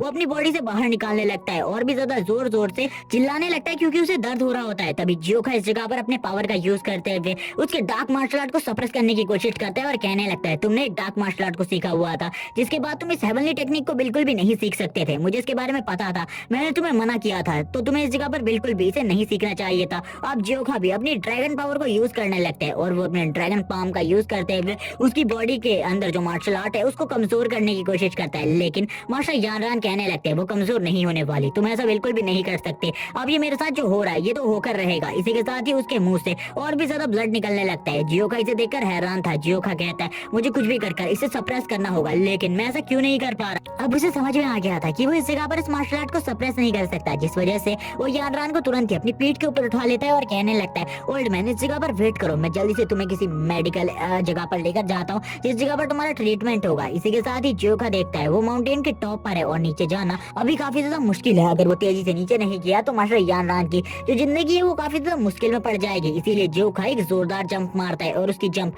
इतनी ज्यादा स्ट्रॉन्ग होती है कि वो डायरेक्टली नीचे की तरफ आ जाता है। वो यहाँ पर वापस से मास्टर यानरान से कहता है, अगर तुम मर जाते हो तो तुम्हारी सोल मुझे बिल्कुल भी परेशान नहीं करेगी, इस बात को हमेशा याद रखना। जियोका काफी ज्यादा तेजी से नीचे की तरफ जा रहा होता है। मास्टर यानरान कहते हैं, तुम जितनी ज्यादा तेजी से नीचे की तरफ जा रहे हो मैंने कभी भी नहीं देखा किसी मार्शल आर्टिस्ट को इस तरीके से नीचे की तरफ जाता हुआ है। तभी इस जगह पर जियोका बोलता है, तुम इस जगह पर शांत हो जाओ, वैसे भी तुम्हारा काफी ज्यादा ब्लड बह चुका है, इसीलिए अब ज्यादा बातें नहीं करनी चाहिए। मास्टर यानरान हंसने लगते हैं और कहते हैं, मैंने इस जगह पर अपनी लाइफ में काफी ज्यादा बुरे काम किए हैं, शायद से ये उन्हीं बुरे कामों की सजा है जो कि मुझे इस जगह पर मिल रही है। मुझे बिल्कुल भी इस मार्शल आर्ट को कल्टीवेट नहीं करना चाहिए था, लेकिन फिर भी मैं एक मार्शल आर्टिस्ट बनना चाहता हूँ। और वो इसी के साथ ही बेहोश हो जाते हैं। जियोका कहता है, थोड़े टाइम का वेट करो, मैं जल्दी से जल्दी तुम्हें किसी भी हॉस्पिटल में पहुंचा दूंगा, यहाँ पर मरना मत बिल्कुल भी। ओल्ड मैन अभी तुम बिल्कुल भी नहीं मर सकते, मुझे तुम्हारे साथ फाइट करनी है। तभी ओल्ड मैन इस जगह पर कहते हैं, अगर मैं इस जगह पर बच भी गया मैं बुरे तरीके से क्रिपल हो जाऊंगा और कभी भी मार्शल आर्ट नहीं सीख पाऊंगा, इसीलिए यही मेरे लिए अच्छा होगा कि इस जगह पर मैं मर जाऊं। लेकिन जियोका काफी ज्यादा तेजी से फॉरेस्ट के अंदर भागने लगता है। जियोका की स्पीड काफी ज्यादा होती है और वो इतनी ज्यादा तेजी से भाग रहा होता है जिस वजह से मास्टर यानरान भी कहने लगते हैं, मैंने बिल्कुल भी नहीं सोचा था ये लड़का इतनी ज्यादा स्ट्रेंथ का यूज करेगा मुझे बचाने के लिए। नेक्स्ट सीन हमें दिखाया जाता है एक हॉस्पिटल का जिस जगह पर ट्रीटमेंट हो रहा होता है मास्टर यानरान का। एक एक्यूपंक्चर मास्टर जो कि मास्टर यानरान को ठीक करने की कोशिश कर रहा था वो बताता है कि इनके सारे के सारे मेरिडियन पॉइंट डिस्ट्रॉय हो चुके हैं, यहाँ पर वेन्स भी बुरे तरीके से डैमेज हो चुकी है, यहाँ पर इनकी जान बचाना काफी ज्यादा मुश्किल है। इनकी हालत इतनी ज्यादा बुरी है कि इनको यहाँ पर मर जाना ही सही होगा। लेकिन उसकी बात सुनकर जो इस जगह पर फेंग होता है वो कहता है, तुम आखिरकार किस तरीके की बातें कर रहे हो, क्या तुम इस जगह पर इसकी जान नहीं बचा सकते? तुम्हें जितना भी पैसा चाहिए मैं तुम्हें देने को तैयार हूँ, तुम प्लीज इसकी जान बचा लो। लेकिन तभी वो मास्टर बोलता है, इसकी जान बच चुकी है इस जगह पर, लेकिन जैसी इसकी हालात है उसके हिसाब से मैं तुम्हें कहना चाहूंगा इसका मर जाना ज्यादा बेहतर होता है। ये जिस तरीके से अभी जिंदा है इस जगह पर उससे, लेकिन फिर भी इसकी जान बच चुकी है, लेकिन अब ये बिल्कुल भी सही तरीके से खड़ा नहीं हो सकता, ये इस जगह पर चल फिर भी नहीं सकता। तुम लोगों को इसकी मदद करनी होगी इन सब चीजों में और इसको कोई भी ज्यादा बुरे तरीके से ट्रीट ना करे। तभी यहाँ पर जियोका जाते हुए कहता है, एक बंदा जो कि मेरे सामने मार्शल आर्ट सीखने के लिए आया था, मैं उसकी जान भी नहीं बचा सका। जो बंदा इस जगह पर मार्शल आर्ट सीखना चाहता था मेलेडियंस के साथ क्रिपल हो चुका है, वो बंदा एक मरने की ही स्थिति में पहुंच चुका है। और इससे ज्यादा बुरी बात उस बंदे के लिए कुछ भी नहीं हो सकती, क्योंकि एक मार्शल आर्टिस्ट कभी भी अपने मेरिडियन पॉइंट्स को खोने के बाद इस वर्ल्ड में जिंदा नहीं रहना चाहता। वो हमेशा से एक मार्शल आर्ट को सीखना चाहता था, लेकिन जब वो इसके काफी ज्यादा करीब पहुंच गया और उसका टैलेंट भी हाई ग्रेड का था, लेकिन उसके बाद भी उसकी हालत इतनी ज्यादा बुरी हो गई। तभी वुफेंग कहने लगता है, अब इस जगह पर हमें क्या करना होगा? जियोका कहता है, अब हम इस जगह पर कुछ भी नहीं कर सकते। अपने मन में जियोका ये सारी बातों को सोच रहा होता है और वो इस जगह पर मास्टर यानरान के साथ बिताई हुई जिंदगी को याद करने लगते हैं। आखिरकार उन लोगों ने किस तरीके से अपने पलों को बिताया था। वो कहने लगता है, ओल्ड मैन भले ही काफी ज्यादा एरोगेंट था, लेकिन फिर भी वो काफी ज्यादा अच्छा था। वो हमेशा हम लोगों के साथ रहता और हम लोगों की काफी ज्यादा मदद करता, क्योंकि वो काफी ज्यादा चतुर और स्मार्ट था। और हमारे वर्ल्ड में जो बड़े सेक्टर्स होते हैं उनमें ऐसे लोग बटलर के पोजीशन पर होते हैं या फिर प्राइम मिनिस्टर की पोजीशन में होते हैं। हमें दिखाया जाता है कुछ फाइटर्स को जो कि अपनी पावर को टेस्ट कर रहे होते हैं, जबकि मास्टर यानरान एक जगह पर बैठे हुए थे। वो काफी ज्यादा लंबे टाइम से इस जगह पर बैठे हुए थे और इस जगह पर ही बैठकर आसमान की तरफ देख रहे होते और वो इस जगह पर इंतजार कर रहे थे कब उनकी डेथ हो। लेकिन डेथ भी इतनी जल्दी उन्हें इस जगह पर स्वीकार नहीं करती, जबकि वो एक ही जगह पर बैठे रहते हैं। हम देखते हैं तुरंत ही जियोका उसके पास आ जाता है। जियोका उसके पास आने के बाद कहता है, इस जगह पर तुम्हारी हालत काफी ज्यादा बुरी हो चुकी है, मुझे बताओ इस जगह पर आखिरकार तुम्हारी स्थिति इस टाइम पर कैसी है? वो तभी बताने लगते, अभी मुझे जो ठंड है वो काफी ज्यादा लग रही है, मुझे ऐसा लग रहा है कि जैसे कि मेरी हालत अब काफी ज्यादा बुरी हो चुकी है, मेरे लिए इस वर्ल्ड को छोड़ना ही काफी ज्यादा अच्छी बात होगी। तभी जियोका बताता है, उसे ठंड इसलिए लग रही है क्योंकि अब उसकी जो बॉडी है वो पहले की तरह मजबूत नहीं है, इसी वजह से उसे ये सारी चीजें महसूस हो रही हैं। जियोका उसके साथ बैठा होता है और कहने लगता है, चिंता मत करो इस जगह पर, जब तक मैं तुम्हारे साथ हूँ तुम्हें यहाँ पर कुछ भी नहीं होगा, मैं तुम्हारी प्रोटेक्शन करूंगा। तभी वो जियोका को बताने लगते हैं, अब इस क्लैन के लोग उसके साथ बिल्कुल भी अच्छा बर्ताव नहीं करते, जबकि कुछ टाइम पहले जो कि उसे डरा करते थे अब वो लोग इस जगह पर उसे काफी ज्यादा बुरे तरीके से मारते हैं और उसके साथ बुरा सलूक करते हैं। और ये यहाँ पर थोड़े टाइम पहले की बात होती है, यहाँ पर जिनको मास्टर यानरान ने पीटा था वो इस जगह पर कहने लगता है, तुम तो अब एक क्रिपल हो चुके हो, अब इस जगह पर हम तुमको आसानी से पीट सकते हैं, अब इस जगह पर तुम कोई भी पावरफुल इंसान कहलाने के लायक नहीं हो। और वो लगातार उसको पीटे जा रहे होते होते हैं, जबकि वो बंदा जो कि थोड़े टाइम पहले काफी ज्यादा डरा हुआ था मास्टर यानरान से, लेकिन अब वो कहने लगता है तुम्हें तो इस जगह पर मर जाना चाहिए, मैं तुम्हारी जिंदगी को इस जगह पर खत्म करने वाला हूँ। अब इस जगह पर टाइम आ चुका है तुम्हारी जिंदगी के अंतिम लम्हों का, और इसी के साथ ही अब मैं तुम्हें इस जगह पर आजाद करने वाला हूँ इन सारे दर्दों से। लेकिन यहाँ पर मास्टर यानरान को इस बारे में पता था वो इतने जल्दी नहीं मरने वाले, वो इसीलिए कहता है अगर तुम मुझे मारना चाहते हो तो मार दो इस जगह पर। जबकि वो बंदा कहता है चलो ठीक है, अब इस जगह पर तैयार हो जाओ मरने के लिए, और काफी ज्यादा मजाक उड़ाने लगते हैं और कहते हैं क्या तुम सही में यहाँ पर हिनान प्रांत के सबसे ज्यादा पावरफुल शख्सों में गिने जाते थे, तुम तो यहाँ पर काफी ज्यादा कमजोर हो और एक बेकार हो, इसीलिए अब तुम हमारे इस 5 माउंटेन के लिए कुछ भी नहीं कर सकते, अब तुम्हें इस जगह पर मर जाना चाहिए। इसी के साथ ही वो बंदा मास्टर यानरान के ऊपर एक जोरदार पंच मारने के लिए आगे बढ़ता है और कहता है चलो ठीक है, अब तुम्हारी लाइफ को मुझे इस जगह पर एंड कर देना चाहिए। तभी जियोका की इस जगह पर एंट्री होती है, वो कहने लगता है आखिरकार तुम इस जगह पर क्या कर रहे हो, क्या तुम लोग फाइट करना चाहते हो तो मेरे साथ फाइट करो, मैं देखना चाहता हूँ कितने ज्यादा स्ट्रॉन्ग हो चुके हो तुम अब इस जगह पर, जो कि तुम एक ओल्ड मैन को सता रहे हो तो तुम्हें मेरे साथ फाइट करनी चाहिए, मैं भी तुम्हारे साथ फाइट करूंगा। जबकि जियोका को इस जगह पर देखते ही उन लोगों की हालत खराब हो जाती है, उन लोगों को पता है जियोका कितना ज्यादा स्ट्रॉन्ग है, वो अगर अपने एक हाथ का भी यूज करे इस जगह पर तो इजीली उन लोगों को डिफीट कर देगा। तभी यहाँ पर वो सभी काफी ज्यादा तेजी से भाग जाते हैं और कहने लगते हैं ओल्ड मैन यानरान अगली बार तुम बिल्कुल भी नहीं बचोगे। जबकि जियोका कहने लगता है चलो ठीक है, तुम मेरे साथ आओ, मेरे पास अभी भी तुम्हारे लिए एक मार्शल आर्ट है जिसे तुम सीख सकते हो, मैं तुम्हें ये सिखा सकता हूँ, मेरे पीछे आओ। जबकि मास्टर यानरान कहते हैं अब इस जगह पर मेरी जो हालत है वो काफी ज्यादा खराब हो चुकी है, तुम्हारे पास मेरे लिए एक मार्शल आर्ट है और एक काम है, चलो ठीक है मुझे बताओ आखिरकार क्या काम है मेरे लिए। जबकि अब मैं कमजोर हो चुका हूँ, मैं मरने वाला हूँ, इसीलिए मैं तुम्हारी कोई भी मदद नहीं कर सकता और ना ही मैं किसी मार्शल आर्ट को सीखना चाहता हूँ, क्योंकि एंड टाइम में मैं इसी तरीके से मर जाऊँ यही मेरे लिए अच्छा होगा। जियोका कहता है ये जो अपॉर्चुनिटी मैं तुम्हें देने वाला हूँ ये काफी ज्यादा बड़ी है इस जगह पर, इसीलिए मैं चाहता हूँ तुम इस अपॉर्चुनिटी को कबूल करो और इस जगह पर मेरे साथ आओ। और इसी के साथ ही जियोका इस जगह से जा रहा होता है, तभी मास्टर यानरान कहते हैं मेरे लिए रुको, मैं इस जगह पर तुम्हारी अपॉर्चुनिटी को कबूल कर सकता हूँ। और इसी के साथ ही वो उठने की कोशिश करते हैं, लेकिन वो तुरंत ही इस जगह पर नीचे गिर जाते हैं। जैसे कि इस जगह पर डॉक्टर ने बताया था उनकी बॉडी काफी ज्यादा कमजोर है, इसीलिए वो अपनी बॉडी को भी स्टेबल नहीं रख पाते। वो जियोका से कहने लगते हैं मुझे इस जगह से ले जाने में मेरी मदद करो। सीन शिफ्ट हो जाते हैं और हमें ड्रैगन काउंटी का सीन दिखाया जाता है, जिस जगह पर मिस बेक को दिखाया जाता है जो कि अपने दोनों बेटों के साथ होती है, और यहाँ पर दोनों ही बेटे काफी ज्यादा खुश होते हैं। इसी के साथ ही हमें एक बंदे को दिखाया जाता है जो कि उनसे मिलने के लिए इस जगह पर आया हुआ था, जो कि यान काउंटी का यंग मास्टर होता है, और उसके साथ उसके ग्रैंडफादर भी इस जगह पर आए हुए थे। इसी के साथ ही मुबेक और उसका भाई दोनों ही मिलकर उन दोनों को ही ग्रीट करते हैं, क्योंकि उन दोनों की फैमिली काफी ज्यादा बड़ी थी। इसी के साथ ही वो यहाँ पर एक दूसरे से बातें करने लगते हैं, और यहाँ पर उन दोनों के बीच की बात काफी ज्यादा लंबी चलती है, जिसमें वो एक दूसरे की स्वॉर्डमैनशिप के बारे में भी काफी सारी बातें करते हैं। हम देखते हैं जो इस जगह पर यान काउंटी के हेड लीडर होते हैं वो कुछ बातें कर रहे होते हैं मिस बेक के साथ, ताकि वो अपने रिश्ते को और भी ज्यादा अच्छा कर सके, और वो मुबेक के साथ भी उसकी स्वॉर्डमैन स्किल्स के बारे में उससे बातें कर रहे थे, क्योंकि सभी लोगों को इस जगह पर पता था कि मुबेक एक काफी ज्यादा बेहतरीन स्वॉर्ड्समैन है, क्योंकि नानगाउन काउंटी में भी काफी कम ही ऐसे स्टूडेंट हैं जो कि मुबेक को स्वॉर्डमैनशिप में टक्कर दे सकते हैं। इसी के साथ ही अब इस जगह पर जाने लगते हैं यान काउंटी के ग्रैंड मास्टर। वो यहाँ से जाते हुए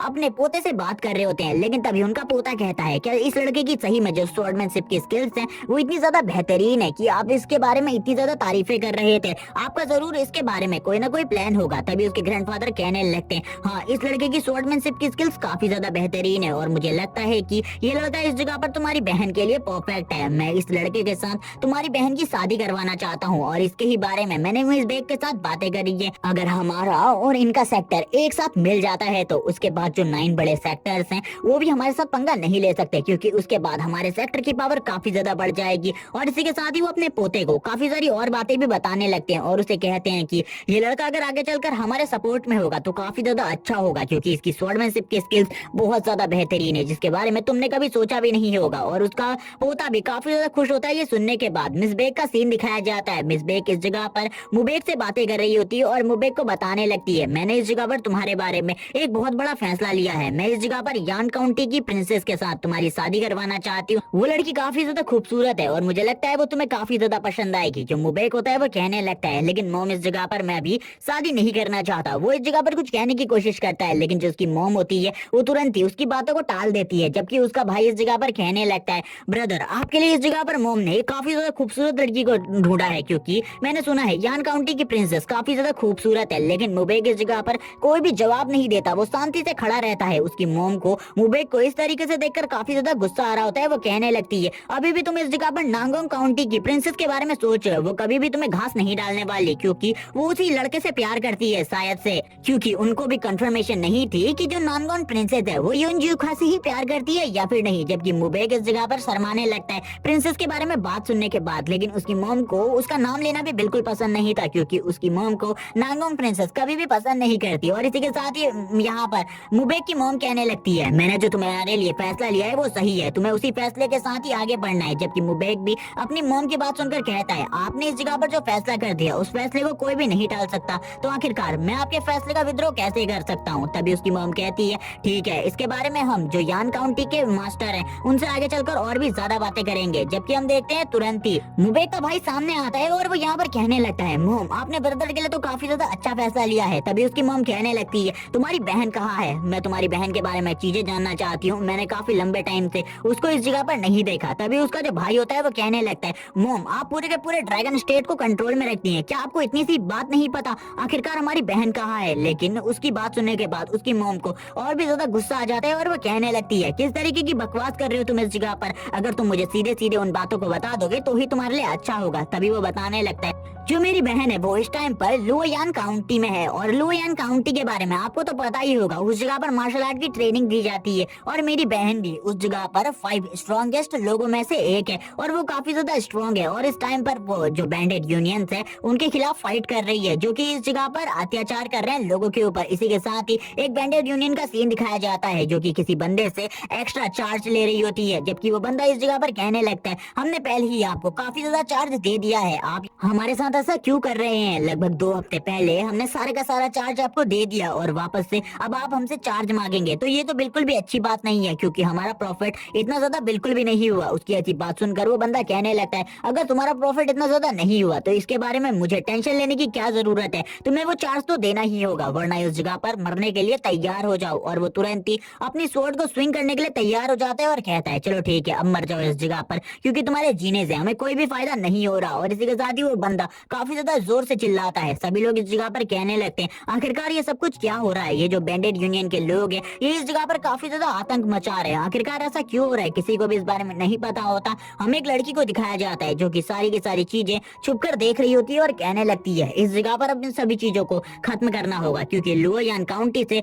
मैं इस जगह पर आ चुकी हूँ। और इसी के साथ ही हमें पता चलता है ये लुओयान काउंटी की 4th हीरो है, जो कि मिस बेक की बेटी है। और इसी के साथ ही तेजी से आगे बढ़ते हुए कहती है, अब इस जगह पर तुम लोगों को एक अच्छा सबक सिखाने का टाइम आ चुका है। और वो भी फौरन अपनी स्वॉर्ड को बाहर निकालती है और अपनी स्वॉर्ड आर्ट को यूज करने लगती है। और इसके पास भी एक स्वॉर्ड आर्ट है, लेकिन ये स्वॉर्ड आर्ट इसकी भाई की स्वॉर्ड आर्ट से काफी ज्यादा अलग है। और इसी के साथ ही जब ये अटैक करती है तो वो जो बंदा होता है वो काफी ज्यादा बुरे तरीके से उस जगह पर जख्मी हो जाता है। 4th हीरो को देखकर इस जगह पर सभी लोग काफी ज्यादा खुश होते हैं। इसी के साथ ही 4th हीरो को दिखाया जाता है। 4th हीरो कहने लगती है, ये काम तो मेरे लिए काफी ज्यादा आसान था, इन लोगों को हैंडल करना इतना भी ज्यादा मुश्किल नहीं है मेरे लिए। और इसी के साथ ही सभी बैंडेड से कहने लगती है, चले जाओ इस जगह से, अगर तुम लोगों ने दोबारा से इस तरीके की हरकत करी तुम्हारे लिए बिल्कुल भी अच्छा नहीं होगा। लेकिन जितने भी वो बैंडेड्स होते हैं वो कहने लगते हैं, इस लड़की ने पहले ही हमारे काफी सारे लोगों को मार दिया है, अब इसने इस जगह पर हमारे सेकंड हैंड कमांड को भी बहुत ज्यादा बुरे तरीके से घायल कर दिया है, हम इस लड़की को इस तरीके से बिल्कुल भी नहीं जाने दे सकते, इसे मारना होगा इस जगह पर। लेकिन जो इस जगह पर 4th हीरो होती है वो कहने लगती है, सही में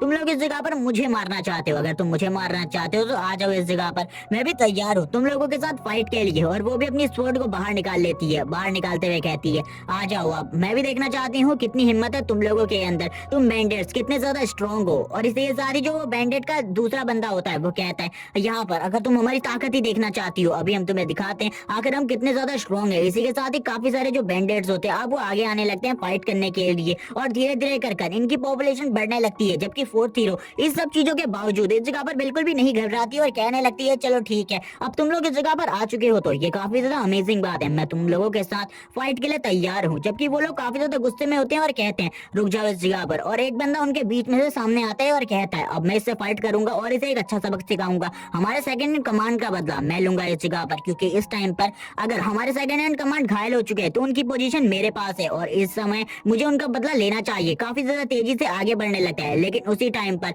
लुओयान county 1st hero immortal sector सामने आता है और वो कहने लगता है, मुझे यकीन था तुम इसी जगह पर होगे 4th हीरो, मैं इस जगह पर तुम्हारी मदद के लिए आ ही गया, आखिरकार मैंने तुम्हें ढूंढ लिया। फोर्थ हीरो भी इस जगह पर फर्स्ट हीरो को देखकर काफी ज्यादा खुश होती है और कहने लगती है तुम इस जगह पर आ गए। जैसे ही ये बंदा उसे देखता है वो कहने लगता है ये तो इमोर्टल सेक्टर का बंदा है, ये आखिरकार इस जगह पर क्या कर रहा है। यानी कि ये बंदा इमोर्टल सेक्टर से बिलोंग करता है, लेकिन वो बंदा इतना ज्यादा स्ट्रांग होता है कि उस बंदे को सोचने का ही टाइम नहीं देता और उसके ऊपर हमला कर देता है। और इस हमले की वजह से वो बंदा भी बहुत ज्यादा बुरे तरीके से घायल हो जाता है। जबकि अब बैंडिट्स और ज्यादा गुस्सा हो जाते हैं और कहने लगते हैं इन लोगों की आखिरकार हिम्मत कैसे हुई, इन लुओयान काउंटी वालों की इस जगह पर आकर हम लोगों के ऊपर हमला करने की। क्या इन्हें नहीं पता हम लोग कौन है? हम लोग बैंडिट्स हैं और हम लोग इन्हें बिल्कुल भी नहीं छोड़ेंगे। जबकि वो फर्स्ट हीरो कहने लगता है तो तुम इस जगह पर बैंडिट्स हो, हम तुम्हारे साथ फाइट के लिए तैयार हैं। आखिरकार तुम कितने ज्यादा स्ट्रांग हो हम भी देखना चाहते हैं, आ जाओ इस जगह पर एक साथ हमारे ऊपर हमला करो। ये बात सुनने के बाद उनको भी गुस्सा आ जाता है। वो कहने लगते हैं लड़के यहाँ पर तुम मॉडल सेक्टर से बिलोंग करते हो इसीलिए हम तुम्हें छोड़ देते, लेकिन अब तुम्हारे बचने के चांसेस बिल्कुल भी नहीं है। लेकिन लुओयान काउंटी के यहाँ पर बाकी हीरोज भी आने लगते हैं। इसी के साथ ही सेकंड हीरो को दिखाया जाता है और इसी के बाद थर्ड हीरो की भी इस जगह पर एंट्री होती है। वो सभी कहने लगते हैं हम लोगों को इस जगह पर आने में लेट हो गई, लेकिन फिर भी हम लोग इस जगह पर आ चुके हैं। और एक एक कर ये सभी लोग मिलकर इस जगह पर इन सारे के सारे बैंडिट्स के ऊपर भारी पड़ने लगते हैं, क्योंकि इनके पास काफी ज्यादा अच्छी मार्शल आर्ट थी, जिस वजह से इन लोगों को हराने में इन लोगों को ज्यादा प्रॉब्लम बिल्कुल भी नहीं होती है। लेकिन फिर भी एक अच्छी टक्कर देते हैं ये इन सभी को इस जगह पर। और इसी के साथ ही कहानी सुनाने वाला अब इस जगह पर बताने लगता है कि काफी सारे जो बैंडिट्स हैं वो इस जगह पर बैंडिट यूनियन का नाम यूज कर रहे हैं ताकि वो लूटपाट को और भी ज्यादा अच्छे तरीके से कर सके। लेकिन जो लुओयान काउंटी के 5 स्टूडेंट्स हैं वो इस जगह पर इन सारी चीजों को अपोज कर रहे हैं और बैंडिट यूनियन के खिलाफ उन लोगों ने एक जंग छेड़ दी है। इसी के साथ ही उन लोगों ने अभी तक काफी सारे बैंडिट्स को खत्म कर दिया है अपनी पावर के साथ, और धीरे धीरे कर वो काफी सारी बड़ी बड़ी बैंडिट यूनियंस को खत्म करते जा रहे हैं। जबकि इस टाइम पर अब बैंडिट यूनियंस वाले भी काफी ज्यादा गुस्सा हो चुके हैं और इन पांचों के पांचों हीरोज के खिलाफ मारने का ऑर्डर जारी कर दिया है, जिस वजह से ये लोग कहीं भी दिखते हैं तो इन लोगों को मारने के लिए बैंडिट यूनियन वाले इनके ऊपर हमला कर देते हैं। लेकिन इस जगह पर पूरी की पूरी परिस्थिति चेंज हो चुकी होती है, सारे के सारे बैंडिट यूनियन वाले लोग डर जाते हैं और इस जगह से भागने लगते हैं। जबकि एक बंदा कहता है अगली बार जब मैं तुम्हें मिलूंगा तो इसी जगह पर मैं तुम्हें मार डालूंगा और अकेला ही मैं तुम्हें मारूंगा। ये बात सुनने के बाद फोर्थ हीरो कहने लगती है अभी तुम इस जगह पर हमें नहीं मार पाए तो अगली बार क्या मारोगे, लेकिन हम तुम्हें इस जगह से इस तरीके से तो जाने नहीं दे सकते, हमें तुम्हें पूरे तरीके से खत्म करना होगा। जिस वजह से वो काफी ज्यादा तेजी से उसकी तरफ आगे बढ़ने लगती है उस बंदे के ऊपर हमला करने के लिए। इसी के साथ ही अब उस बंदे के जितने भी साथी होते हैं उन्हें भी वो एक एक कर मारने लगती है। फोर्थ हीरो की पावर काफी ज्यादा होती है और बाकी जो पांचों के 5 हीरोज होते हैं वो भी उसकी मदद कर रहे होते हैं इन सभी को मारने में, क्योंकि वो लोग इस जगह पर कोई भी सबूत नहीं छोड़ना चाहते थे। और ये सारी की सारी स्टोरी बता रहा होता है मुबेक का भाई, जो कि अपनी मॉम को ये बातें बताता है। लेकिन ये बात सुनने के बाद जो मिस बेक होती है काफी ज्यादा गुस्सा हो जाती है और कहने लगती है मैंने उसे मार्शल आर्ट सीखने से मना किया था, मैंने उसे कहा था हम उसके लिए जल्दी कोई लड़का को ढूंढ लेंगे मैरिज करने के लिए, लेकिन आखिरकार उसको इस जगह पर मार्शल आर्ट सीखने के लिए लुओयान काउंटी किसने भेजा मुझे बताओ इस जगह पर, और आखिरकार वो उस जगह पर कैसे जा सकती है। इसी के साथ ही काफी ज्यादा गुस्सा होते हुए वो अपने दोनों बेटे के ऊपर भड़क जाती है और दोनों को ही काफी ज्यादा सुनाने लगती है। लेकिन इसी के साथ ही जो उनका सेकंड सन होता है वो उसे रोक लेता है और कहने लगता है मॉम इस जगह पर मेरी बात को सुनिए, ये हमारे काफी ज्यादा काम आ सकता है। और यहाँ पर वो अपनी मॉम को किसी भी चीज के बारे में बता रहा होता है, लेकिन उसकी मॉम कहती है मुझे यहाँ पर अच्छे तरीके से एक्सप्लेन करो आखिरकार किस तरीके से वो हमारे काम आ सकती है। तभी वो इस जगह पर कहता है ठीक है मॉम मैं अब आपको सारी की सारी चीजें बताने वाला हूँ। लुओयान काउंटी के 5 हीरोज के बारे में तो आपने सुना ही होगा, जो कि काफी ज्यादा बड़े बड़े सेक्टर से बिलोंग करते हैं, जिनके सेक्टर्स भी काफी ज्यादा बड़े हैं, हम लोगों से तो काफी ज्यादा बड़े हैं। लेकिन जो उसमें 5th हीरो है वो काफी ज्यादा पावरफुल होने के साथ है काफी ज्यादा बड़े सेक्टर से भी बिलोंग करती है, जो कि हेवनली सेक्टर है। और हेवनली सेक्टर के बारे में तो आपको सारी की सारी चीजें पता ही होंगी, आखिरकार हेवनली सेक्टर के बारे में कोई कैसे नहीं जानता। इसी के साथ उसकी मॉम कहने लगती है इस जगह पर बातों को घुमाना बंद करो, मुझे बताओ आखिरकार हेवनली सेक्टर हम लोगों की कैसे मदद कर सकता है। तभी वो कहने लगता है मैंने सुना है कि 4th हीरो और 5th हीरो आपस में काफी ज्यादा अच्छे दोस्त है, अगर उनकी दोस्ती ऐसे ही चलती रही और काफी ज्यादा अच्छी हो गई तो इतना हमें काफी ज्यादा मदद मिल सकती है, क्योंकि हेवनली सेक्टर के अंदर 10 स्ट्रॉन्गेस्ट मार्शल गॉड में से एक बंदा मौजूद है जो कि 10th रैंक पर है और वो काफी ज्यादा स्ट्रॉन्ग भी है और आगे चलकर वो हमारी काफी ज्यादा मदद कर पाएगा, क्योंकि जो उसकी पोती है वो मेरी बहन की दोस्त है और आगे चलकर इन लोगों से हमें काफी ज्यादा मदद मिल सकती है। यही बात वो अपनी मॉम को थोड़े बहुत घुमा फिरा के समझाने की कोशिश करता है और वो ये भी बताता है कि वो भी उसी के साथ मार्शल आर्ट सीख रही है और मैंने सुना है वो काफी ज्यादा खूबसूरत भी है और लुओयान काउंटी की टॉप 1 ब्यूटी है, जिसको देखने के लिए सभी लोग उस जगह पर आते हैं और भी काफी सारी तारीफें करने लगते हैं। और यहाँ पर बताता है मॉम आपको ये बात कैसी लगी, यहाँ पर ये तो काफी ज्यादा अच्छा है, ये यहाँ पर जो मेरी बहन है उसने काफी ज्यादा अच्छा काम किया है, अब आप यहाँ पर उसको डांटने के बजाय शाबाशी देंगे। और वो यही बातें कर रहा होता है, जबकि मुबेक इस जगह पर कहने लगता है ये बात करके तो इसने अपने आप को और ज्यादा फंसा खा लिया, जबकि उसकी मॉम को अब और ज्यादा गुस्सा आने लगता है और वो कहती है तुम यहाँ पर बेवकूफ हो और कुछ भी नहीं, तुम्हें क्या लगता है वो इस जगह पर उसे अपनी एक अच्छी दोस्त बनाएगी? ऐसा बिल्कुल भी नहीं है, तुम अपनी बहन को अच्छे तरीके से बिल्कुल भी नहीं जानते। ये बात सुनने के बाद वो और ज्यादा हैरान होता है, लेकिन उसकी मॉम और ज्यादा गुस्सा होती है और कहने लगती है जल्दी से जल्दी अपनी बहन को इस जगह पर लेकर आओ, वरना तुम्हारे लिए बिल्कुल भी अच्छा नहीं होगा अगर तुमने ऐसा नहीं किया तो। तभी वो भी कहने लगता है कि सही में अब मुझे उसे वापस लाना होगा। इसी के साथ ही जो मिस बेक होती है वो अपने दोनों के दोनों बेटों को ये जिम्मेदारी देती है कि अब उन लोगों को कुछ भी कर अपनी बहन को इस जगह पर वापस लाना है। ये सुनने के बाद जो सेकंड ब्रदर होता है वो तो हैरान हो जाता है, जबकि मुबेक इस जगह पर इस चीज के लिए हामी भर देता है। सेकंड ब्रदर कहने लगता है यहाँ पर हम कुछ भी कर ले वो नहीं आने वाली, लेकिन मिस बेक कहने लगती है कुछ भी करो, इस जगह पर जबरदस्ती करनी पड़े तो जबरदस्ती करो, लेकिन उसको इस जगह पर लेकर आओ। मैंने उसके लिए एक काफी ज्यादा अच्छे प्रिंस का रिश्ता देखा हुआ है और उस प्रिंस के साथ अगर उसकी शादी हो गई तो इससे भी ज्यादा बड़े काम होंगे हमारे लिए। ये सुनने के बाद तुरंत ही उसका भाई खड़ा हो जाता है और कहने लगता है नो, मैं आपकी बात को मानने के लिए तैयार हूँ। इसी के साथ ही अब हमें सीन दिखाया जाता है 5 माउंटेन पीक का, जिस जगह पर मुबेक और यानरान बैठे हुए थे और वो दोनों ही एक दूसरे से बात कर रहे थे। यानरान इस जगह पर मुबेक को अपनी सारी की सारी प्रॉब्लम्स के बारे में बताते हुए कहता है मुझे अपनी इस बॉडी का कोई भी अफसोस नहीं है, मैंने अपनी मार्शल आर्ट को खो दिया, अपने मेलेडियंस को खो दिया, अपनी पावरफुल बॉडी को खो दिया, लेकिन इन सब चीजों का कोई अफसोस नहीं। मुझे ऐसा लग रहा है कि जैसे कि कुछ ही टाइम में मैं मरने वाला हूँ। जियो का कहने लगता है मुझे पता है इन सब चीजों के बारे में, लेकिन इस जगह पर मुझे ऐसा लगता है ये सारी की सारी चीजें तुम्हारे साथ इसलिए हो रही है क्योंकि तुमने काफी ज्यादा बुरे काम करे हैं अपने मार्शल आर्ट से। ये बात सुनने के बाद यानरान कहता है शायद से ये उन्हीं सब चीजों की सजा है जो कि गॉड मुझे दे रहा है इस टाइम पर, और गॉड को अगर यही चीजें मंजूर है तो ठीक है। इस जगह पर मुबेक कहने लगता है क्या तुम इस जगह पर हेवंस के लॉस को मानते हो कि हेवंस के लॉस को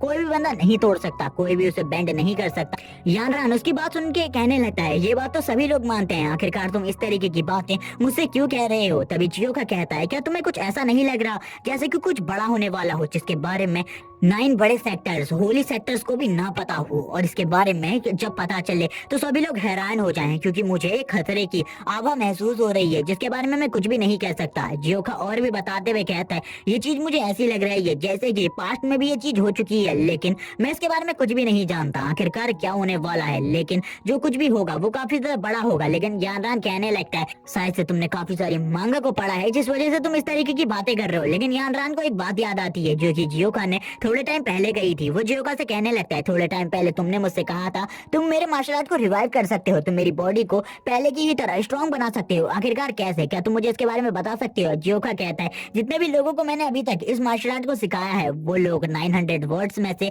खाली 100 वर्ड्स को ही याद कर पाए, चाहे मैं इस जगह पर लीडर वुफेंग की बात करूं या फिर बाकी सभी लोगों की, वो लोग 100 वर्ड्स को ही सीख पाए थे इस मार्शल आर्ट के अंदर। लेकिन जब मैंने तुम्हें देखा तुम टोटली 300 वर्ड्स को इजीली सीख गए, यानी कि तुम उन सभी से ज्यादा अच्छे हो मार्शल आर्ट सीखने में। लेकिन जो तुम्हारी बॉडी थी वो काफी ज्यादा वीक थी और वो इन वर्ड्स की पावर को नहीं सह पाई, जिस वजह से तुम्हारी बॉडी के सारे मेलेडियंस टूट गए और ये पूरे तरीके से खराब हो गए। लेकिन अभी अगर तुम वापस से स्पिरिचुअल एनर्जी को गैदर करना सीख जाओ और अपने स्पिरिचुअल सी को रिपेयर कर लो तो उसके बाद तुम जरूर इस मार्शल आर्ट को सीख सकते हो। यानरान कहने लगता है क्या सही में इस जगह पर मैं इस मार्शल आर्ट को सीख सकता हूँ, लेकिन स्पिरिचुअल सी को रिपेयर करना काफी ज्यादा मुश्किल है, इतना भी आसान नहीं होता एक स्पिरिचुअल सी को रिपेयर करना, इसमें तो मेरी मौत भी हो सकती है, काफी लंबा टाइम लगता है इन सब चीजों में। लेकिन तब तक आखिरकार मैं जिंदा कैसे रह पाऊंगा? मेरी बॉडी इतनी ज्यादा कमजोर है, मुझे नहीं लगता मैं ज्यादा टाइम तक जिंदा रह पाऊंगा। जियोका कहता है मुझे इसके बारे में पता था इसीलिए मैं कुछ नहीं कह रहा था तुमसे, तभी यहाँ पर तुमने मुझसे ये पूछा तो मैंने तुम्हें बता दिया ये तरीका है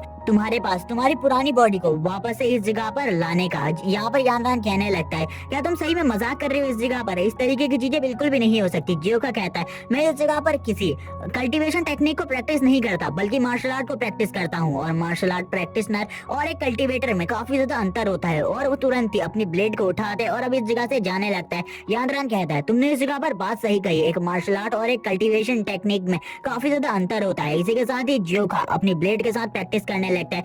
इसी के साथ ही यानरान भी इस जगह पर जियोका के हाथ में ब्लेड को देखता है और जियोका को प्रैक्टिस करते हुए देखने लगता है, और वो जियोका की मूवमेंट और सारे के सारे स्टेप्स को देख रहा होता है और यहाँ पर कहने लगता है इसकी मूवमेंट में कहीं ना कहीं कुछ गड़बड़ है जो कि मुझे समझनी होगी, जो कि वो बिल्कुल भी नहीं समझ पा रहा था। इसी के साथ ही वो जियोका की ब्लेड्स के स्लैसेस को देखने लगता है और कहता है ये स्लैसेस कमजोर हैं इस जगह पर, मुझे नहीं लगता ये जियोका की ट्रू पावर है, क्या इस जगह पर कुछ गड़बड़ है? और वो जियोका को इसी तरीके से एनालाइज करने लगता है। जियोका भी इस जगह पर यानरान को देखकर समझ गया था कि वो उसके सारे के सारे स्टेप्स को एनालाइज करने की कोशिश कर रहा है, लेकिन एनालाइज कर इन सारी चीजों को सीखना बहुत ज्यादा मुश्किल है क्योंकि जियोका को भी इन सारी चीजों में लगभग 10 साल लगे थे इन सारी चीजों को सीखने में। तभी जियोगा इस जगह पर कहता है, आखिरकार तुम इस तरीके से मुझे क्यों घूर रहे हो? क्या इस जगह पर तुम्हें मुझसे कुछ और बातें करनी है? लेकिन याना इस जगह पर कहता है, मैं इस जगह पर तुमसे कहना चाहता हूँ, तुम्हें अपने इस वेपन को चेंज कर देना चाहिए। तुम अपने इस वेपन को चेंज कर कर एक स्वॉर्ड को अपने हाथ में लो, तब इस जगह पर तुम अपनी स्वॉर्डमैन स्किल की ट्रू पावर को यूज कर पाओगे, क्योंकि ये ब्लेड इस जगह पर तुम्हारी पावर्स को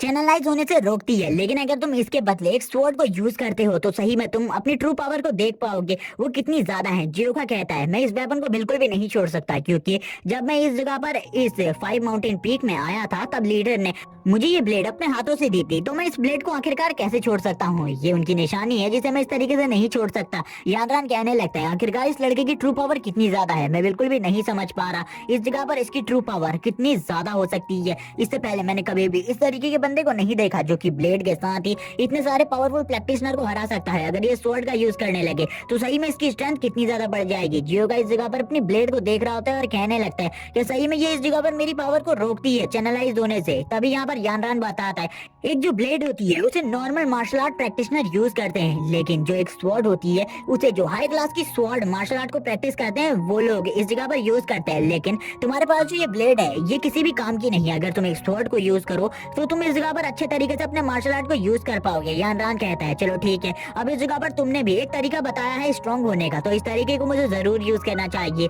युको भी इस जगह पर इसी सब चीजों के बारे में सोच रहा होता है, लेकिन फिर भी वो लगातार प्रैक्टिस करते रहता है क्योंकि उसे स्ट्रॉन्ग बनना है और वो चाहता है कि वो इस जगह पर पूरे के पूरे 5 माउंटेन पीक की रक्षा कर सके। इसी के साथ ही यानरान कहने लगता है, अगर इस लड़के को इस जगह पर एक स्वॉर्ड दे दी जाए जिसके बाद ये अपने मार्शल आर्ट की ट्रू फॉर्म को इस जगह पर दिखाए सभी लोगों को, तो इसकी पावर एक मार्शल गॉड से भी ज्यादा होगी और मुझे लगता है उस टाइम पर इसकी पावर एक डिवाइन गॉड के जितनी होगी। इसका सामना कोई भी नहीं कर पाएगा अगर ये अपने मार्शल आर्ट के ट्रू एसेंस को समझ जाए। लेकिन अभी तक इस लड़के ने अपने मार्शल आर्ट के ट्रू एसेंस को नहीं समझा और यानरान इन बातों को कर रहा था, जबकि जियोका उससे परेशान हो जाता है और कहने लगता है, लंबे टाइम से तुम मुझे इसी तरीके से घूर रहे हो, क्या इस जगह पर तुम मुझे इसी तरीके से घूरने वाले हो? मुझे घूरना बंद करो ओल्ड मैन। लेकिन तभी यानरान भी कहता है, ठीक है, अब इस जगह पर मैं तुम्हें नहीं घूरने वाला, मैं भी अब इस जगह पर अपने स्पिरिचुअल सी को पूरे तरीके से रिपेयर करने की कोशिश कर रहा हूँ। इसी के साथ ही मुबेक और यानरान इसी तरीके की बातें करने लगते हैं इस जगह पर और मार्शल आर्ट के बारे में यानरान को जियोका और भी काफी सारी चीजें बताता है। हमारा सीन शिफ्ट हो जाता है, हमें घर का सीन दिखाया जाता है जिसके अंदर कुछ लोग मिलकर एक बहुत बड़े प्लान को बना रहे होते हैं। इसी के साथ ही हमें लुओयान काउंटी के 5 हीरोज में से फर्स्ट हीरो को दिखाया जाता है इस जगह पर,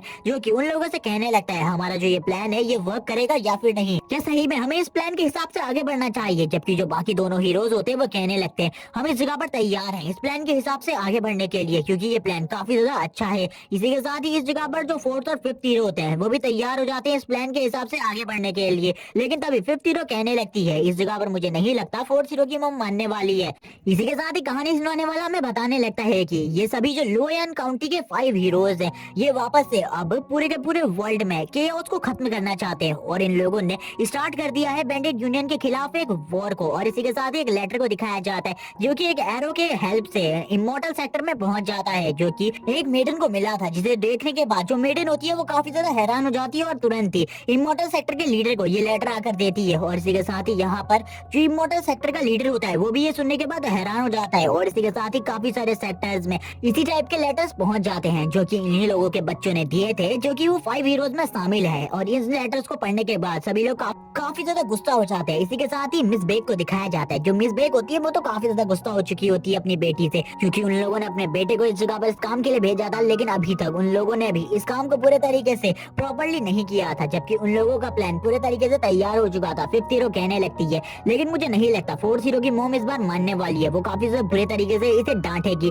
इन सब चीजों के लिए। लेकिन तभी 4th हीरो कहने लगती है, यहाँ पर ये लाइफ मेरी है और इसे किस तरीके से जीना है मुझे इसके बारे में पता है और अपनी लाइफ को मैं अपने तरीके से ही जीऊंगी, जैसे कि हमने जो प्लान बनाया है उसी हिसाब से हम लोगों को ट्रैवल करना चाहिए। जबकि वो भी इस जगह पर कहने लगती है, 5th हीरो, मैंने तुम्हारे हेवनली सेक्टर के बारे में चीजें सुनी है, तुम्हारे हेवनली सेक्टर वाले लोग तुम्हें अपने वहाँ की फर्स्ट ब्यूटी कहते हैं और तुम्हें काफी सारे एम्पायर के प्रिंस के भी रिश्ते आए हुए हैं। तभी यहाँ पर इस बात को काटते हुए 5th प्रिंसेस कहने लगती है, यानी कि 5th हीरो कहती है, हाँ यहाँ पर तुम बात सही कह रही हो, लेकिन मेरे ग्रैंडफादर ने मुझे कहा है मैं जिस तरीके से अपनी लाइफ को जीना चाहती हूँ जी सकती हूँ, तुम्हारी मॉम की तरह ऐसा बिल्कुल भी नहीं है। और इसी के साथ ही इन दोनों के बीच में इसी तरीके से झगड़ा होने लगता है, क्योंकि ये दोनों ही एक दूसरे से काफी ज्यादा नफरत करते और एक दूसरे से झगड़ते रहते। जैसे कि मिस बेक ने कहा था, वो कभी भी इस जगह पर बड़े सेक्टर्स वालों के साथ दोस्ती बिल्कुल भी नहीं कर सकती, जबकि के साथ ही एक बंदा इस जगह पर इन लोगों को दोनों को शांत करवाता है और कहने लगता है हम लोग इस जगह पर एक दूसरे से बिल्कुल भी नहीं झगड़ने वाले, हम लोगों को जो काम करना है हम उन काम के साथ ही आगे बढ़ते हैं। इसी के साथ ही जो थर्ड हीरो होता है वो कहने लगता है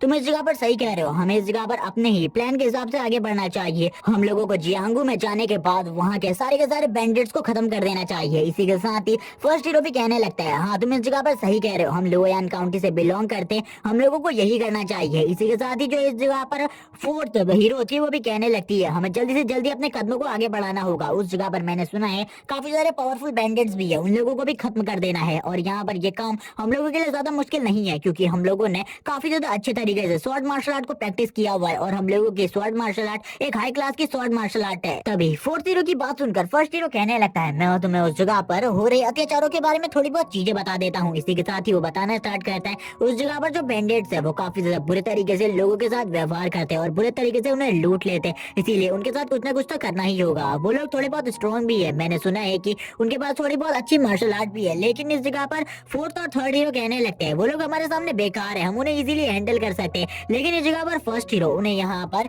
सीरियस करने की कोशिश कर रहा था, लेकिन एक भी बंदा उस जगह पर सीरियस नहीं होता। इसी के साथ ही वो सभी लोग एक साथ उस जगह पर जाने के लिए तैयार हो जाते हैं और अपनी स्वॉर्ड्स को अपनी टेबल के ऊपर रख देते हैं और तैयार हो जाते हैं जियांगू जाने के लिए और काफी ज्यादा तेजी से जियांगू की तरफ आगे बढ़ने लगते हैं। इसी के साथ ही नैरेटर वॉइस अब बताना स्टार्ट करती है कि ये जियांगू में जाकर एक एक कर सभी की सभी बैंडिट यूनियंस को खत्म करना चाहते हैं, जबकि जियांगू एक बहुत बड़ा एरिया है जिसके अंदर काफी सारे बैंडिट्स रहते हैं और काफी सारी यूनियंस भी है बैंडिट्स की। लेकिन उस जगह पर जो फाइनल डेस्टिनी होने वाली है इन सभी की वो और कोई जगह नहीं बल्कि 5 पीक माउंटेन होने वाली है, जिस जगह पर ये लोग फाइनली पहुंचेंगे जो कि 5 पीक माउंटेन है। और इसी के साथ ही इन लोगों की फाइट 5 पीक माउंटेन के सभी लोगों से होगी जिनके पास एक लो क्लास की मार्शल आर्ट नहीं बल्कि एक हाई क्लास की स्वॉर्ड मार्शल आर्ट है जिसको 9 हेवनली स्वॉर्ड आर्ट कहा जाता है। और इसी के साथ ही इन लोगों की फाइट उस बंदे से भी होगी यानी कि योन जियो खा से। और इसी के साथ ही अब नैरेटर वॉइस बताना खत्म करती है और इसी के साथ ही हमें सीन दिखाया जाता है एक मर्चेंट एसोसिएशन का, जिस जगह पर काफी सारे गार्ड्स उस जगह पर खड़े होते हैं और मर्चेंट एसोसिएशन के बॉर्डर पर खड़े होते हैं और यहाँ पर काफी सारे लोग डीमन सेक्टर वाले लोगों के बारे में बातें कर रहे होते हैं। इसी के साथ ही जो एक बंदा होता है उसके सामने बैठा होता है एक मिनिस्टर और वो उसे सारी की सारी बातें बता रहा होता है। वो मिनिस्टर कहने लगता है मुझे इस जगह पर सारी की सारी बातें चाहिए और ये इस जगह पर मर्चेंट एसोसिएशन का एक बहुत बड़ा रेपुटेड मिनिस्टर है। और इसी के साथ ही इस बंदे को सारी की सारी बातें बताई जा रही होती है और इस जगह पर कोई और नहीं बल्कि वही लड़की जिसकी जान यून जियो खा और बाकी सभी लोगों ने बचाई थी, वही इस जगह पर ये सारी की सारी चीजों को बता रही होती है। वो बताने लगती है उस टाइम पर हमारे ऊपर जिन लोगों ने हमला किया था वो ब्लैक मास्क पहने हुए लोग थे, उन लोगों ने पूरे के पूरे कपड़े ब्लैक कलर के पहने हुए थे। इसी के साथ ही ये बंदे इस जगह पर समझ जाते हैं वो शैडो सोल्जर्स की बात कर रही है, उन शैडो सोल्जर्स की जिनके हाथों से आज तक कोई भी नहीं बचा। लेकिन यहाँ पर आखिरकार ये लोग इस जगह पर कैसे बच गए उन शैडो सोल्जर्स से, तभी इस जगह पर वो बताना स्टार्ट करती है जब उन शैडो सोल्जर्स ने हमारे ऊपर हमला किया उन लोगों ने काफी ज्यादा बुरे तरीके से हमारे लोगों को मारना स्टार्ट किया, हम लोगों के पास बचने का कोई भी रास्ता नहीं था उन शैडो सोल्जर्स से। लेकिन उसी टाइम हमारी जान बचाने के लिए कुछ लोग आए जिन लोगों ने हमारी जान बचाई। तभी यहाँ पर उनकी ऐसी बात सुनकर जो यहाँ पर मिनिस्टर के साथ बैठा हुआ बंदा होता है वो भी हैरान हो जाता है और कहने लगता है क्या तुम इस जगह पर सही में सच बात बता रही हो? शैडो सोल्जर्स से इस जगह पर जिन लोगों ने तुम्हारी जान बचाई उन्होंने उन पूरे के पूरे शैडो सोल्जर्स को इस जगह पर खत्म कर रख दिया। वो लड़की कहती है हाँ इस जगह पर वो लोग काफी ज्यादा स्ट्रॉन्ग थे, लेकिन उनमें से जितने भी लोग उस जगह पर मौजूद थे उनमें से किसी के पास भी कोई अच्छी मार्शल आर्ट नहीं थी, वो लोग नॉर्मल मार्शल आर्ट को यूज कर रहे थे लेकिन फिर भी काफी ज्यादा स्ट्रॉन्ग थे और उन लोगों ने हम लोगों की जान बचाने के लिए अपने काफी सारे साथियों को घायल भी कर दिया उस जगह पर। जबकि जो उनका लीडर था उसकी स्ट्रेंथ एक अलग ही लेवल पर थी, उसने काफी सारे शैडो सोल्जर्स को अकेले ही मार दिया। लेकिन यहाँ पर तभी जो वो बंदा होता है यानी कि वो मिनिस्टर का साथी वो कहता है लेकिन फिर भी ये सभी बंदे मिलकर उन्हें नहीं हरा सकते थे, जैसे कि तुमने बताया वो लोग काफी ज्यादा मुसीबत में पड़ गए थे। मिनिस्टर कहता है हाँ इस जगह पर तुमने ये सारी चीजें हमें बता दी है, आखिरकार वहाँ पर ऐसा क्या हुआ जिसके वजह से तुम लोग उस जगह पर बच के निकल गए? तभी वो बताना स्टार्ट करती है उस जगह पर एक लड़के की एंट्री हुई जो कि ज्यादा बड़ा नहीं था, उसकी एज 15 से 20 साल के बीच में होगी और उसने अकेले ही उस जगह पर सभी लोगों को मार डाला, उसकी स्ट्रेंथ नेक्स्ट लेवल थी। ये सुनने के बाद तो वो बंदा भी हैरान हो जाता है और कहने लगता है ऐसा कैसे हो सकता है, एक 15 से 20 साल का लड़का ये सारे काम कैसे कर सकता है? तभी यहाँ पर वो कहने लगता है ये बात सुनने के बाद मुझे उसकी याद आ रही है, मुझे उसकी इमेजिनेशन मेरे दिमाग में आ रही है इस टाइम पर। आखिरकार ऐसा लड़का वापस से कैसे हो सकता है? जब तक का वो उन टॉप 10 मार्शल आर्ट गॉड्स में शामिल नहीं हो जाता तब तक का कोई भी बंदा इतना ज्यादा स्ट्रॉन्ग नहीं हो सकता कि वो अकेले ही उन शैडो सोल्जर्स को मार डाले। और उसे इस टाइम पर और किसी की नहीं बल्कि योन की याद आ रही होती है। वो कहने लगता है, मुझे याद है अभी भी मून स्प्लिटिंग स्वॉर्ड्समैन योन। और यहाँ पर वो योन की बात कर रहे होते हैं, ना कि किसी और स्वॉर्ड्समैन की। अब इसी के साथ ही अब 20 साल पहले की स्टोरी बताई जाती है, जब 20 साल पहले डीमन सेक्टर वालों ने इसी तरीके की हरकतें स्टार्ट करी थी, जब उनके डीमन किंग रिवाइव हो चुके थे। और इसी के साथ ही वो लोग डीमन गॉड को भी रिवाइव कर इस अर्थ पर लाना चाहते थे। उसी टाइम पर जो स्वॉर्ड एम्परर थे उन्होंने अपने कुछ सेक्टर के लोगों को लेकर एक आवाज उठाई, जिसमें उसके एक दोस्त थे योन ने भी उसकी मदद करी, जो भी काफी ज्यादा पावरफुल था। और उस टाइम पर उन लोगों को बिल्कुल भी नहीं पता था आखिरकार जो उनकी फाइट होने वाली है वो किसके साथ होने वाली है, क्योंकि डीमन सेक्टर के साथ काफी सारे लोग पहले से ही मिले हुए थे जिनकी पावर काफी ज्यादा है। और उन सेक्टर्स के नाम भी इस जगह पर बताए जाते हैं, लेकिन वो सेक्टर्स के नेम इस टाइम पर ज्यादा इंपॉर्टेंट नहीं रखते, क्योंकि उन सेक्टर्स को उन सब चीजों के बाद पूरे तरीके से खत्म कर दिया गया था। और काफी सारे ग्रुप्स भी बनने लगे जो कि डीमन सेक्टर की हेल्प किया करते थे। और इस टाइम पर भी मुझे लगता है वही सारी चीजें वापस से हो रही है। तभी वो बंदा कहता है, हाँ इस जगह पर तुम सही कह रहे हो, मैंने काफी सारे मॉन्क्स और काफी सारे लोगों से पता किया है, काफी सारी अलग अलग जगहों से काफी सारे लोग लगातार गायब हो रहे हैं। और इसी के साथ ही वापस से पास्ट की स्टोरी बताई जाती है। पास्ट में भी इसी तरीके की हरकतें हो रही थी, जो इस जगह पर शैडो सोल्जर्स थे वो ऐसी ही चीजें कर रहे थे ताकि वो लोग अपने डीमन गॉड को रिवाइव कर सके, क्योंकि अगर एक बार डीमन गॉड रिवाइव हो गया तो उनका सेक्टर इनविंसिबल हो जाएगा और उनके पास जितनी पावर होगी उसको इस जगह पर रोकना नामुमकिन हो जाएगा किसी के लिए भी। यहाँ पर ये सुनने के बाद तो जो यहाँ पर मिनिस्टर के साथ बैठा हुआ बंदा था वो भी हैरान हो जाता है, क्योंकि उसको भी इस सारी स्टोरीज के बारे में नहीं पता था। इसी के साथ ही वो कहने लगता है, लेकिन ये बात काफी ज्यादा हैरान कर देने वाली है, वो बंदा जो कि मार्शल आर्ट के 10 टॉप गॉड्स में भी शामिल नहीं है, उसने उन सभी को हरा दिया, आखिरकार कैसे? ये बात सुनकर तो वो बंदा भी हैरान था, मिनिस्टर भी। और मिनिस्टर को भी इस बारे में नहीं पता था। मिनिस्टर कहने लगता है, मैं ऐसे एक ही बंदे को जानता हूँ जो कि इतना ज्यादा स्ट्रॉन्ग हुआ करता था, लेकिन आज से 15 साल पहले उसकी भी डेथ हो चुकी है। लेकिन अब ये जो भी है, अगर ये हीरो हम सभी लोगों के सामने आ जाए तो हम लोगों को काफी ज्यादा हेल्प मिलेगी। लेकिन तभी जो दूसरा बंदा होता है मिनिस्टर के साथ वाला, वो कहता है, लेकिन अगर वो बंदा भी एक इविल निकला तो काफी ज्यादा बुरा हो जाएगा हम लोगों के लिए। तभी यहाँ पर ये सुनने के बाद तो बंदा हैरान हो जाता है और कहने लगता है, तुम किसकी बात कर रहे हो? तभी वो कहता है, हेवन स्प्लिटिंग डीमन लॉर्ड की, जिस बंदे ने कभी भी डीमंस के खिलाफ वॉर में हम लोगों का साथ नहीं दिया, लेकिन शायद से इस बार वो जरूर हम लोगों का साथ देगा, क्योंकि डीमन सेक्टर वालों ने उनके वहां पर जब बैंडेड यूनियन कंपटीशन हुआ था तब काफी ज्यादा बाधाएं डाली थी, काफी ज्यादा मुसीबतें करी थी, तो शायद से इस बार वो हम लोगों की मदद करे। लेकिन यहाँ पर एक बहुत बड़ी प्रॉब्लम है, आखिरकार उन लोगों ने काफी सारे लोगों को क्यों अगवा किया है? क्या वो उन लोगों का सेक्रीफाइस देना चाहते हैं? आखिरकार वो उन लोगों का सेक्रीफाइस क्यों देना चाहते हैं? आखिरकार वो इस बार क्या करने वाले अपने डीमन किंग को रिवाइव करने के अलावा? इसके बारे में मुझे कुछ भी नहीं पता। इसी के साथ ही यहाँ से सीन शिफ्ट होता है और एक डीमन का सीन दिखाया जाता है, जो कि इस जगह पर कहने लगता है, तो तुम लोग जानना चाहते हो आखिरकार इस जगह पर हम लोग इतने सारे लोगों को क्यों अगवा कर रहे हैं और कुछ लोगों को क्यों मार रहे हैं? हम इस जगह पर अपने मार्शल आर्ट पावर को और भी ज्यादा बढ़ाना चाहते हैं, अपनी पावर को और ज्यादा बढ़ाना चाहते हैं। इसी के साथ ही डीमन किंग को भी रिवाइव करना चाहते हैं, ताकि इस पूरे वर्ल्ड के ऊपर हम डीमंस का राज हो और डीमन कल्टीवेटर इस वर्ल्ड के ऊपर जिंदा रहे। तुम जैसे इंसान और मार्शल कल्टीवेटर्स को इस दुनिया में रहने का कोई भी हक नहीं है। ये सुनने के बाद सभी कल्टीवेटर्स इस जगह पर डर जाते हैं। उन्होंने बिल्कुल भी इन सब चीजों के बारे में नहीं सोचा था। और इसी के बाद सीन शिफ्ट हो जाता है, मिनिस्टर का सीन दिखाया जाता है। जो मिनिस्टर होता है वो कहने लगता है, शायद से इस बार पिछली बार से भी कुछ बुरा होने वाला है। मैंने इन सब चीजों के बारे में नहीं सोचा था, लेकिन शायद से जो डीमन सेक्टर वाले लोग हैं वो अपने डीमन सेक्टर को रिवाइव करने की कोशिश करेंगे, क्योंकि पिछली बार तो उनके पास खाली डीमन किंग था जो कि काफी ज्यादा पावरफुल था और उसको भी डिफीट कर दिया गया था। लेकिन इस बार शायद से उन लोगों के पास काफी सारे मार्शल आर्टिस्ट है जो कि फाइट कर सकते हैं इस वर्ल्ड के अगेंस्ट। इस बात को सुनने के बाद मिनिस्टर के सामने बैठा बंदा भी हैरान होता है और कहने लगता है, अगर उनके पास इतने सारे मार्शल मास्टर है तो हम लोगों के जीतने का कोई भी चांस नहीं है। हम लोग आखिरकार उनके अगेंस्ट में कैसे जीतेंगे? इसी के साथ ही एक जंगल के अंदर का सीन दिखाया जाता है। यही सीन होता है जिस जगह पर थोड़ी देर पहले काफी सारे लोग थे, इस जगह पर सभी लोगों को मार दिया गया है। इसी के साथ ही हमें एक डायमेंशनल पोर्टल दिखाया जाता है, जिसके थ्रू वो सारे के सारे जो डीमंस होते हैं वो उस जगह से गायब हो जाते हैं। इसी के बाद हमें वापस से मिनिस्टर के घर का सीन दिखाया जाता है, जिस जगह पर मिनिस्टर का वो साथी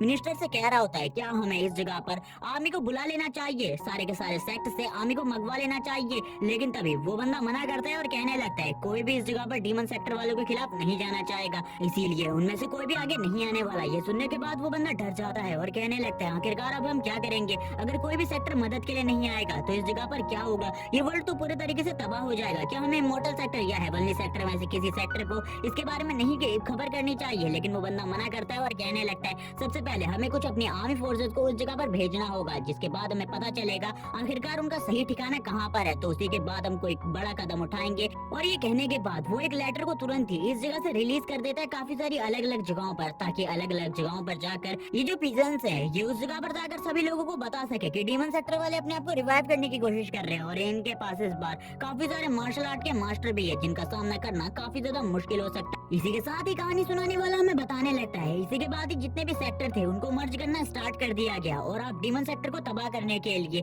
एक बहुत बड़े कदम को बढ़ा दिया गया था ह्यूमंस की तरफ से। लेकिन डीमन सेक्टर को तबाह करना इतना आसान भी नहीं था, क्योंकि डीमंस के पास उनके 7 जनरल्स थे जो कि काफी ज्यादा पावरफुल जनरल है। इसी के साथ ही हमें एक जनरल के एरिया का सीन दिखाया जाता है, जिस जगह पर उस जनरल ने काफी सारे सोल्जर्स को पहले से ही अपनी आर्मी में भर्ती कर लिया था और वो इस जगह पर एक कॉन्फ्रेंस हॉल में बैठकर कुछ बातें कर रहा होता है। इसी के साथ ही एक बंदा इस जगह पर कहने लगता है यहाँ पर हमें जल्दी से जल्दी कुछ करना होगा, वरना हमारे लिए काफी ज्यादा बड़ी मुसीबतें हो सकती है। क्या आपको नहीं लगता है इस जगह पर जो हमारे डीमन किंग है उनको किसी डायमेंशन में कैद करके रख दिया गया है और इसी वजह से इस जगह पर अभी तक हमने जितने भी लोगों को मारा है उनके ब्लड सेक्रीफाइस के बावजूद हम डीमन किंग को रिवाइव नहीं कर पाए। उसकी बात सुनने के बाद जो इस जगह पर लीडर होता है यानी कि ये जनरल ये कहने लगता है क्या तुम बेवकूफ हो? इस जगह पर तुम्हें लगता है डीमन किंग को कैद कर रखना इतना आसान है? उसे सही में उस बंदे ने मार दिया था। वो बंदा सही में काफी ज्यादा पावरफुल था। अगर तुम उसके सामने जाओगे तब तुम्हें भी पता चल जाएगा वो बंदा कितना ज्यादा पावरफुल है। और वो इस जगह पर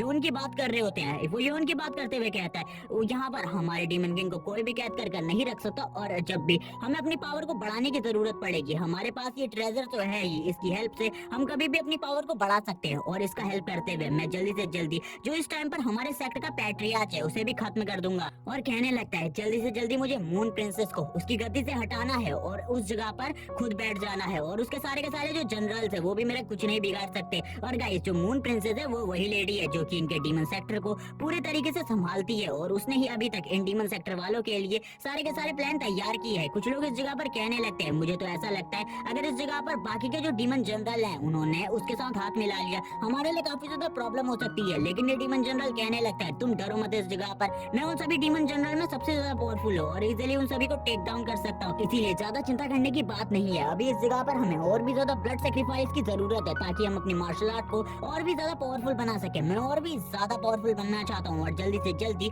गॉड लेवल पर पहुंचना चाहता हूँ। एक बार अगर मैं गॉड लेवल पर पहुंच गया उसके बाद 10 मार्शल मास्टर्स भी मेरा सामना नहीं कर पाएंगे, इसीलिए मुझे जल्दी से जल्दी और भी ज्यादा ब्लड सेक्रीफाइस की जरूरत है। तुम लोग इन सारी चीजों का इंतजाम करो। वो यहाँ पर अपने सारे के सारे लोगों से इसी बारे में कह रहा होता है। तभी एक बंदे से कहता है इस जगह पर मून प्रिंसेस के ऊपर नजर रखने की जिम्मेदारी तुम्हारी है। वो बंदा भी इसके लिए एग्री हो जाता है और कहने लगता है मैं इस जगह पर अपने काम को पूरी ईमानदारी से करूंगा। इसी के बाद ही हमें इसका नाम बताया जाता है। इसका नाम इस जगह पर डार्क शैडो है। डार्क शैडो इस जगह पर कहता है मैं अपने काम को अच्छे तरीके से करने की कोशिश करूंगा, लेकिन अगर उसने मुझे देख लिया तो हमारे लिए काफी ज्यादा बुरा होगा। लेकिन उसकी बात सुनकर वापस से जो जनरल होता है वो कहता है तुम्हें चिंता करने की जरूरत नहीं है, मैं तुम्हें उस जगह से निकाल सकता हूँ। लेकिन इसी के साथ ही एक बंदा काफी ज्यादा तेजी से इस जगह पर भागते हुए आता है। उसको इस तरीके से भागता हुआ देखकर सभी लोग हैरान होते हैं और कहने लगते हैं आखिरकार तुम्हें क्या हुआ जो कि इतने ज्यादा तेजी से इस जगह पर आ रहे हो। वो बंदा बताने लगता है कि हमारे ऊपर हमला हो चुका है, कुछ डिसिपल्स हमारे एरिया में आ चुके हैं और वो इस जगह पर हमारे ही लोगों को ढूंढ रहे। शायद से वो जल्दी से जल्दी हमारे इस अड्डे को ढूंढ लेंगे और हमें जल्दी से जल्दी इस इलाके को खाली कर देना चाहिए।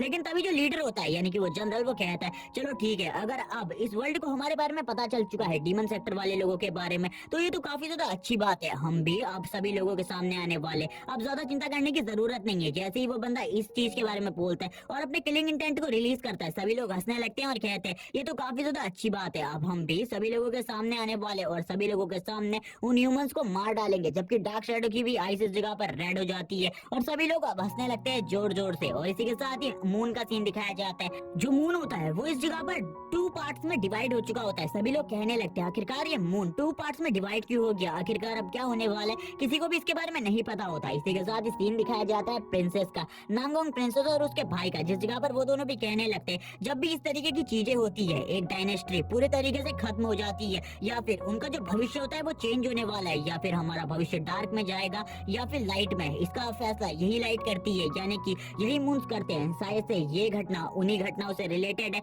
जो कि आज से 20 साल पहले हुई थी और सभी लोग इन सारी चीजों को देख रहे थे और इसके लिए काफी सारे फ्रैक्शंस लगा रहे थे कि आखिरकार ये होने वाला है, ये होने वाला है। लेकिन यहाँ पर जो नांगोंग प्रिंसेस होती है वो कहने लगती है जल्दी से जल्दी इस जगह से निकलना होगा, मुझे लगता है कभी भी हमारे नांगोंग क्लैन के ऊपर हमला हो सकता है, क्योंकि डीमन सेक्टर वाले सबसे पहले हमारे ही नांगोंग क्लैन के ऊपर हमला करेंगे। तभी उसकी बात को काटते हुए नांगोंग प्रिंसेस कहने लगती है जल्दी से जल्दी फादर के पास जाना होगा, मुझे लगता है फादर के लिए उस जगह पर काफी सारे डीमंस को संभालना काफी ज्यादा मुश्किल हो सकता है। सीन शिफ्ट होता है, हमें दिखाया जाता है उसके फादर भी इन सारी चीजों को देख रहे होते हैं। इसी के साथ ही एक और जगह का सीन दिखाते हैं जिस जगह पर और कोई नहीं मास्टर से एक चुंजी होते हैं, वो इस जगह पर कुछ गेम तरीके की चीजें खेल रहे होते हैं, लेकिन इसी के साथ ही वो भी इन सारी चीजों को देखकर कहने लगते हैं एक डायनेस्टी का फ्यूचर वापस से चेंज होने वाला है। लेकिन आखिरकार ये चीजें वैसी क्यों हो रही हैं जैसे कि आज से 20 साल पहले हुई थी। उनको भी इन सारी चीजों से डर लग रहा होता है क्योंकि उन्हें पता था डीमन सेक्टर वाले वापस से राइज करने वाले और इस बार उन्हें रोकने के लिए कोई भी नहीं है इस वर्ल्ड में जो कि उन डीमन सेक्टर वालों का सामना कर सके, क्योंकि इस बार उनके पास 10 मार्शल मास्टर से भी ज्यादा पावरफुल मार्शल गॉड आने वाला है,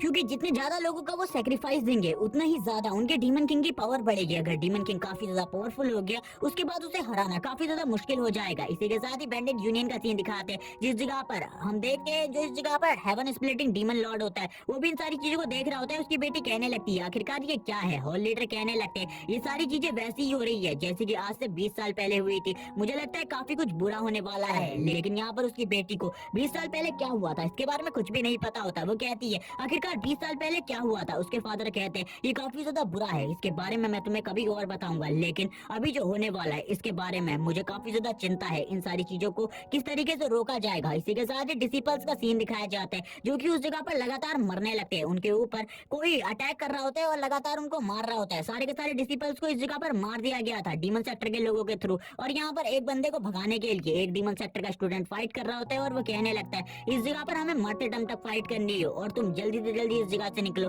और बाकी डायनेस्टी के लोगों को बताओ कि हम इस जगह पर फाइट कर रहे हैं हमारी मदद के लिए, इस जगह पर कुछ और लोगों को भेजो। वो पूरी कोशिश कर रहे होते हैं अपने एक स्टूडेंट को इस जगह से निकालने की ताकि वो बाकी डायनेस्टीज में जाकर इन सब चीजों के बारे में बता सके। लेकिन थोड़ी ही देर में जो एक बंदा होता है वो उससे कहता है क्या तुम्हें लगता है इस जगह पर तुम इतने ज्यादा केपेबल हो कि तुम उस बंदे की जान को बचा सको, और वो बंदा उसकी तरफ बढ़ने लगता है आगे, जबकि दूसरे बंदे को दिखाया जाता है जो कि इस जगह से भाग रहा होता है और वो कहता है मैं इन सभी के सेक्रीफाइस को इस तरीके से जया होने नहीं दे सकता, मुझे कुछ भी कर अपनी डायनेस्टी तक पहुंचना होगा। जबकि हम देखते हैं एक बंदे के हाथ में एक हेड को जो कि किसी का होता है यानी कि किसी एक स्टूडेंट का होता है, वो उसके हेड को लेकर आगे बढ़ रहा होता है। ये और कोई नहीं बल्कि डीमन जनरल होता है और ये अपने ऑरा को भी इस जगह पर रिलीज करता है और कहता है लड़के क्या तुम्हें ऐसा लगता है तुम इतने ज्यादा केपेबल हो कि तुम इस जगह से भाग सको, ये बस तुम्हारी गलती है। इस जगह पर तुम अब इस जगह से बिल्कुल भी नहीं भाग सकते, अब तुम इस जगह पर मरने वाले हो। और वो बंदे के ऊपर डायरेक्टली एक फिश से अटैक कर देता है, उसकी पावर इतनी ज्यादा होती है कि उस स्टूडेंट को जैसे ही वो पंच लगता है वो उसी जगह पर मर जाता है। इसी से आपको उस बंदे की स्ट्रेंथ का अंदाजा हो जाएगा। इसी के साथ ही दिखाया जाता है स्वॉर्ड एम्परर का सीन। स्वॉर्ड एम्परर आसमान की तरफ देखते हुए कहने लगते हैं वापस से जो पास्ट है वो फ्यूचर की तरफ आगे बढ़ रहा है और मुझे लगता है हमारा फ्यूचर वो पास्ट खत्म करने वाला है जो कि 20 साल पहले हम लोगों ने रोक दिया था, वो वापस से होने वाला है। इसी के साथ ही अब जो स्वॉर्ड एम्परर का नांगोंग क्लैन होता है उसके अंदर भी काफी सारे शैडो सोल्जर्स आ जाते हैं और ये शैडो सोल्जर्स काफी ज्यादा तेजी से आगे बढ़ रहे होते हैं और यहाँ पर जो स्वॉर्ड एम्परर थे उनको घेर लेते हैं, जबकि स्वॉर्ड एम्परर इस जगह पर बिल्कुल भी नहीं डरते इन लोगों से और यहाँ पर कहने लगते हैं तुम लोगों की हिम्मत कैसे हुई मेरे नांगोंग क्लैन के अंदर आने की, क्या तुम्हें लगता है कि तुम इस जगह पर मेरा सामना कर सकते हो, तुम इतने केपेबल बिल्कुल भी नहीं हो कि मेरे साथ फाइट कर सको। लेकिन तभी उन्हीं के बीच में से एक आवाज आती है ये लोग केपेबल नहीं है लेकिन इस जगह पर कोई है जो कि तुम्हारा सामना कर सकता है। और इसी के साथ ही लेडी को दिखाया जाता है जिसके बारे में कुछ भी नहीं बताया जाता आखिरकार ये लेडी कौन है, लेकिन ये लेडी इस जगह पर आते हुए कहती है मैं तुम्हारा सामना कर सकती हूँ शायद से। और इसी के साथ ही इसकी बॉडी से काफी ज्यादा ग्रीन कलर का ऑरा निकल रहा होता है और ग्रीन कलर का ऑरा को रिलीज करते हुए कहती है अब यहाँ पर तुम्हारा सामना इन लोगों से नहीं बल्कि मेरे से होने वाला है। लेकिन जैसे ही इस जगह पर जो स्वॉर्ड एम्परर होते हैं वो इस लेडी को देखते हैं, वो कहते हैं सही में क्या तुम्हें भी लगता है इस जगह पर तुम इन लोगों के साथ मिलकर मेरा सामना कर पाओगी, ये तुम्हारी गलतफहमी है, इसके अलावा और कुछ भी नहीं। और जैसे ही इस जगह पर स्वॉर्ड एम्परर अपने ऑरा को रिलीज करते हैं उस लेडी का ऑरा भी इस जगह से गायब हो जाता है, उस लेडी के ऊपर अब प्रेशर पड़ने लगता है। वो लेडी भी ये देखकर हैरान हो जाती है कि स्वॉर्ड एम्परर काफी ज्यादा स्ट्रॉन्ग हो चुका है और ये अपने गॉड लेवल के काफी ज्यादा करीब है, अगर ये गॉड बन गया उसके बाद ये किसी को भी नहीं छोड़ेगा। इसी के साथ ही इस जगह पर हमें दिखाया जाता है मून प्रिंसेस को, वो भी इस जगह पर आ जाती है और कहने लगती है 20 साल पहले तुम इतने ज्यादा स्ट्रॉन्ग नहीं थे, लेकिन इस टाइम पर तुम डीमन किंग से भी ज्यादा पावरफुल हो चुके हो। मुझे लगता है तुम मेरा सामना करने के लायक हो। मैं इस जगह पर तुमसे फाइट करने के लिए वापस आ चुकी हूँ। उस टाइम पर तुमने मेरी काफी ज्यादा इंसल्ट करी थी, मुझे डिफीट किया था, लेकिन अब तुम्हारे लिए बहुत ज्यादा मुश्किल होने वाला है। लेकिन यहाँ पर स्वॉर्ड एम्परर भी इसको देखकर हैरान हो जाते हैं और कहने लगते हैं तुम भी इस जगह पर काफी ज्यादा करीब हो अपने गॉड लेवल के, लेकिन यहाँ पर क्या तुम्हें सही में लगता है तुम मेरा सामना कर सकती हो? और इसी के साथ ही वो लेडी कहती है अब इस जगह पर मैं तुम्हारा सामना करने के लिए नहीं आई, बल्कि इस जगह पर अपने बदले को लेने के लिए आई हूँ। जो कि इंसल्ट तुमने मेरी आज से काफी सालों पहले करी थी, उस इंसल्ट का बदला मैं इस जगह पर अब तुमसे लूंगी, और इसीलिए अब इस जगह पर तुम्हें मरना होगा। और इसी के बाद ही वो अपने ट्रू ऑरा को रिलीज करती है और उसका ट्रू ऑरा काफी ज्यादा स्ट्रॉन्ग होता है। लेकिन स्वॉर्ड एम्परर तो काफी ज्यादा पावरफुल है, जैसे कि हमने सीरीज के स्टार्ट में भी देखा था, वो काफी ज्यादा स्ट्रॉन्ग है, जिस वजह से वो भी उसके ऊपर डायरेक्टली अटैक कर देते हैं और इसीलिए उनकी पावर काफी ज्यादा होती है। और उनका ऑरा की वजह से उस लेडी का ऑरा यानी कि मून प्रिंसेस का ऑरा भी कमजोर पड़ने लगता है और मून प्रिंसेस का ऑरा कमजोर पड़ रहा होता है। और इसी के साथ ही दोनों अपनी स्वॉर्ड को टकराते हैं, एक बहुत बड़ा ब्लास्ट होता है और ये ब्लास्ट के बाद ही इस जगह से हमारा सीन शिफ्ट हो जाता है और हमें बताया जाता है कि इस जगह पर अब ये वर्ल्ड पूरे तरीके से तबाह होने वाला है, क्योंकि एक तरफ से डीमंस फाइट करने वाले हैं तो दूसरी तरफ से मार्शल आर्ट वॉरियर। लेकिन इस वर्ल्ड के पास इतने ज्यादा मार्शल मास्टर नहीं है जितने इस जगह पर डीमन सेक्टर वाले लोगों के पास है, और वैसे भी जो मार्शल मास्टर्स है वो एक दूसरे को बिल्कुल भी पसंद नहीं करते। इसीलिए अब जो गड़बड़ होने वाली है इसके बारे में कोई भी नहीं जानता। नांगोंग प्रिंसेस और उसके भाई को भी इस जगह पर फील हो जाता है उसके फादर के साथ नांगोंग क्लैन के अंदर कुछ गलत हो रहा है। उस जगह पर काफी सारे पावरफुल मार्शल मास्टर्स हैं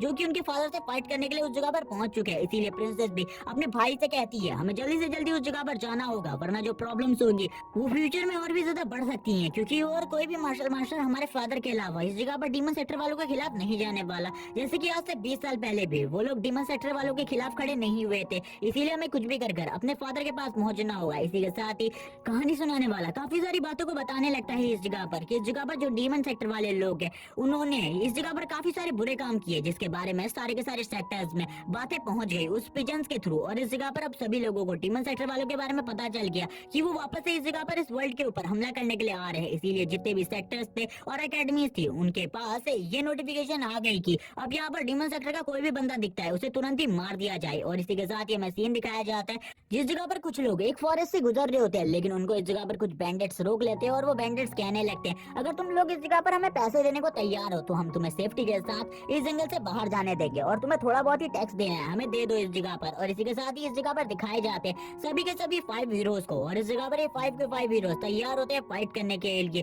क्योंकि इनका तो काम ही यही होता है। लेकिन इसी के साथ ही जियोखा को दिखाते हैं, जियोखा भी इस रेड स्काई को देख रहा होता है, उसे इस रेड स्काई के बारे में नहीं पता होता। 5 माउंटेन के अंदर भी सभी लोग हैरान होते हैं इस रेड स्काई को देखकर, आखिरकार ये रेड स्काई और ये मून इस तरीके से स्प्लिट क्यों है, किसी को भी इस बारे में नहीं पता था। सभी लोग कहने लगते हैं हम तो अपनी जिंदगी में पहली बार इन सारी चीजों को देख रहे हैं। लेकिन इसी के साथ ही सेकंड एल्डर इस जगह पर यानरान से पूछने लगता है क्या उसने इस जगह पर इस तरीके की चीजें पहले देखी हुई है, उसे इसके बारे में कुछ पता है तो वो बताए इस जगह पर। यानरान बताने लगता है ये सारी चीजें आज पहली बार नहीं हो रही, बल्कि आज से 20 साल पहले भी ये सारी चीजें हुई थी जब डीमन किंग इस पूरे के पूरे वर्ल्ड के ऊपर रूल करना चाहता था, लेकिन उस टाइम पर उसे रोक लिया गया था। इस जगह पर जो स्वॉर्ड एम्परर थे नांगोंग क्लैन के, उन्होंने इस जगह पर हेल्प ली थी अपने दोस्त से जो कि स्वॉर्ड स्प्लिटिंग स्वॉर्डमैन यून। उन दोनों ने मिलकर इस जगह पर डीमन गॉड को डिफीट कर दिया था, क्योंकि वो दोनों काफी ज्यादा स्ट्रॉन्ग थे और इसीलिए उन दोनों की पावर के बारे में काफी सारी बातें भी फैल गई। लेकिन अब ये सारी चीजें वापस से हो रही है, हमें लगता है अब वापस से जो डीमन सेक्टर है वो राइज होने वाला है और इस वर्ल्ड के काफी सारे लोगों का सेक्रीफाइस देगा, अपने गॉड्स को रिवाइव करेगा, अपनी मार्शल आर्ट को और ज्यादा पावरफुल बनाएगा। जिन लोगों से हम पहले